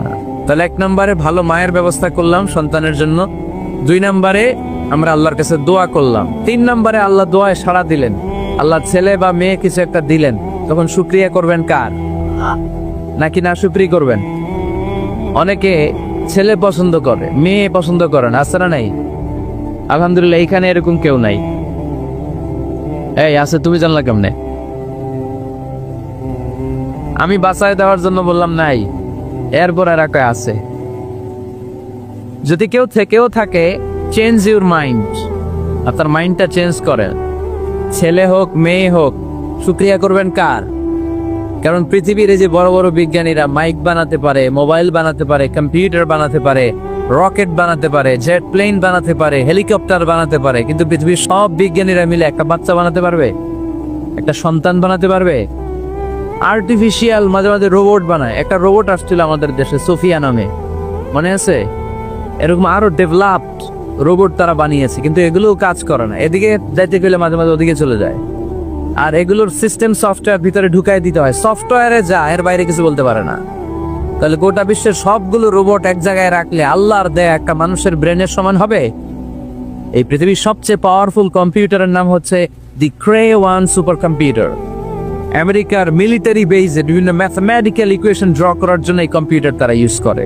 এরকম 10,000 সুপার কম্পিউটার মিলিয়েও একটা হিউম্যান ব্রেনের সমান হবে না। চিল্লায় পড়েন সুবহানাল্লাহ। আল্লাহ বলে, খবরদার, দুনিয়ার সবাই অনেক কিছু বানাতে পারে, অনেক কিছু তৈরি করতে পারে, কিন্তু একটা সন্তান দিতে পারে না। তুমি 6টা ছেলে পাওয়ার কারণে নাশুকরি করো, মেয়ের জন্য আমার বিরুদ্ধে কথা বলো। এমন অনেক দম্পতি আছে 20 বছর কেঁদে কেঁদে জীবনটারে শেষ করে দিল। আমি এমন পরীক্ষায় ফেলেছি, একটা সন্তানও তাদের দেই নাই। আল্লাহ অনেকে কিছু দেন নাই। ছেলে দেয় কে? সবাই বলতে হবে, ছেলে দেয় কে? মেয়ে দেয় কে? ছেলে মেয়ে দুইটাই দেয় কে? আবার কাউরে ছেলেও দেন না, মেয়েও দেন না, তিনি কে? এজন্য তিনি বললেন, ইয়াহাবু লিমান ইয়াশাউ ইনাসা ওয়া ইয়াহাবু লিমান ইয়াশাউ যুকুর আও ইউযাওয়িজুহুম যুকরানা ওয়া ইনাসা ওয়া ইয়াজআলু মান ইয়াশাউ আকীমা ইন্নাহু আলীমুন কাদির। পড়েন সুবহানাল্লাহ। আল্লাহ ডেকে বললেন, আমি এমন এক সত্তা, আমি যারে চাই তারে ছেলে দেই, যারে চাই তারে মেয়ে দেই, যারে চাই তারে ছেলেও দেই, মেয়েও দেই।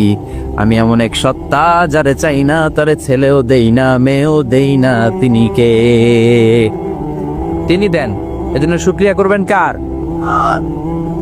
3টা চলে গেল, ছেলে হোক মেয়ে হোক, শুকরিয়া করব। 4 নাম্বার, ছেলে দেখ মেয়ে দেখ, সন্তান হওয়ার সাথে সাথেই ছেলের কানে বা মেয়ের কানে আজান দিতে হবে। কে দিতে হবে? আজান দিতে হবে। দেন না আপনারা? দিবেন নাকি ইমাম সাহেব হুজুর আসবে তারপরে দিবে, বসে থাকেন? খতিব সাহেব হুজুর না আসলে তার আজান দেওয়া যাবে না, বড় হুজুর না আসলে তার দেওয়া যাবে না, এরকম না। মুসনাদে আহমদ ইবনে হাম্বলের হাদিস, ফাতেমা রাদিয়াল্লাহু তাআলা আনহার প্রথম সন্তান ইমাম হাসান রাদিয়াল্লাহু তাআলা আনহু, আল্লাহ রাসূলের নাতি ইমাম হাসান যখন জন্মগ্রহণ করলো, বিশ্বনবী নিজে এসে হাসানকে কোলে নিয়ে হাসানের কানের সামনে আজান দিয়েছেন। আযানা রাসূলুল্লাহি সাল্লাল্লাহু আলাইহি ওয়াসাল্লাম আলা উযুনাইল হাসান হিনামা ওয়ালাদাতহু ফাতিমাতু বিসসালাহ। বিশ্বনবী নিজে আজান দিয়েছেন। আজান দিতে পারেন আপনারা? পারেন না সবাই? আল্লাহু আকবার, আল্লাহু আকবার, আল্লাহু আকবার, আল্লাহু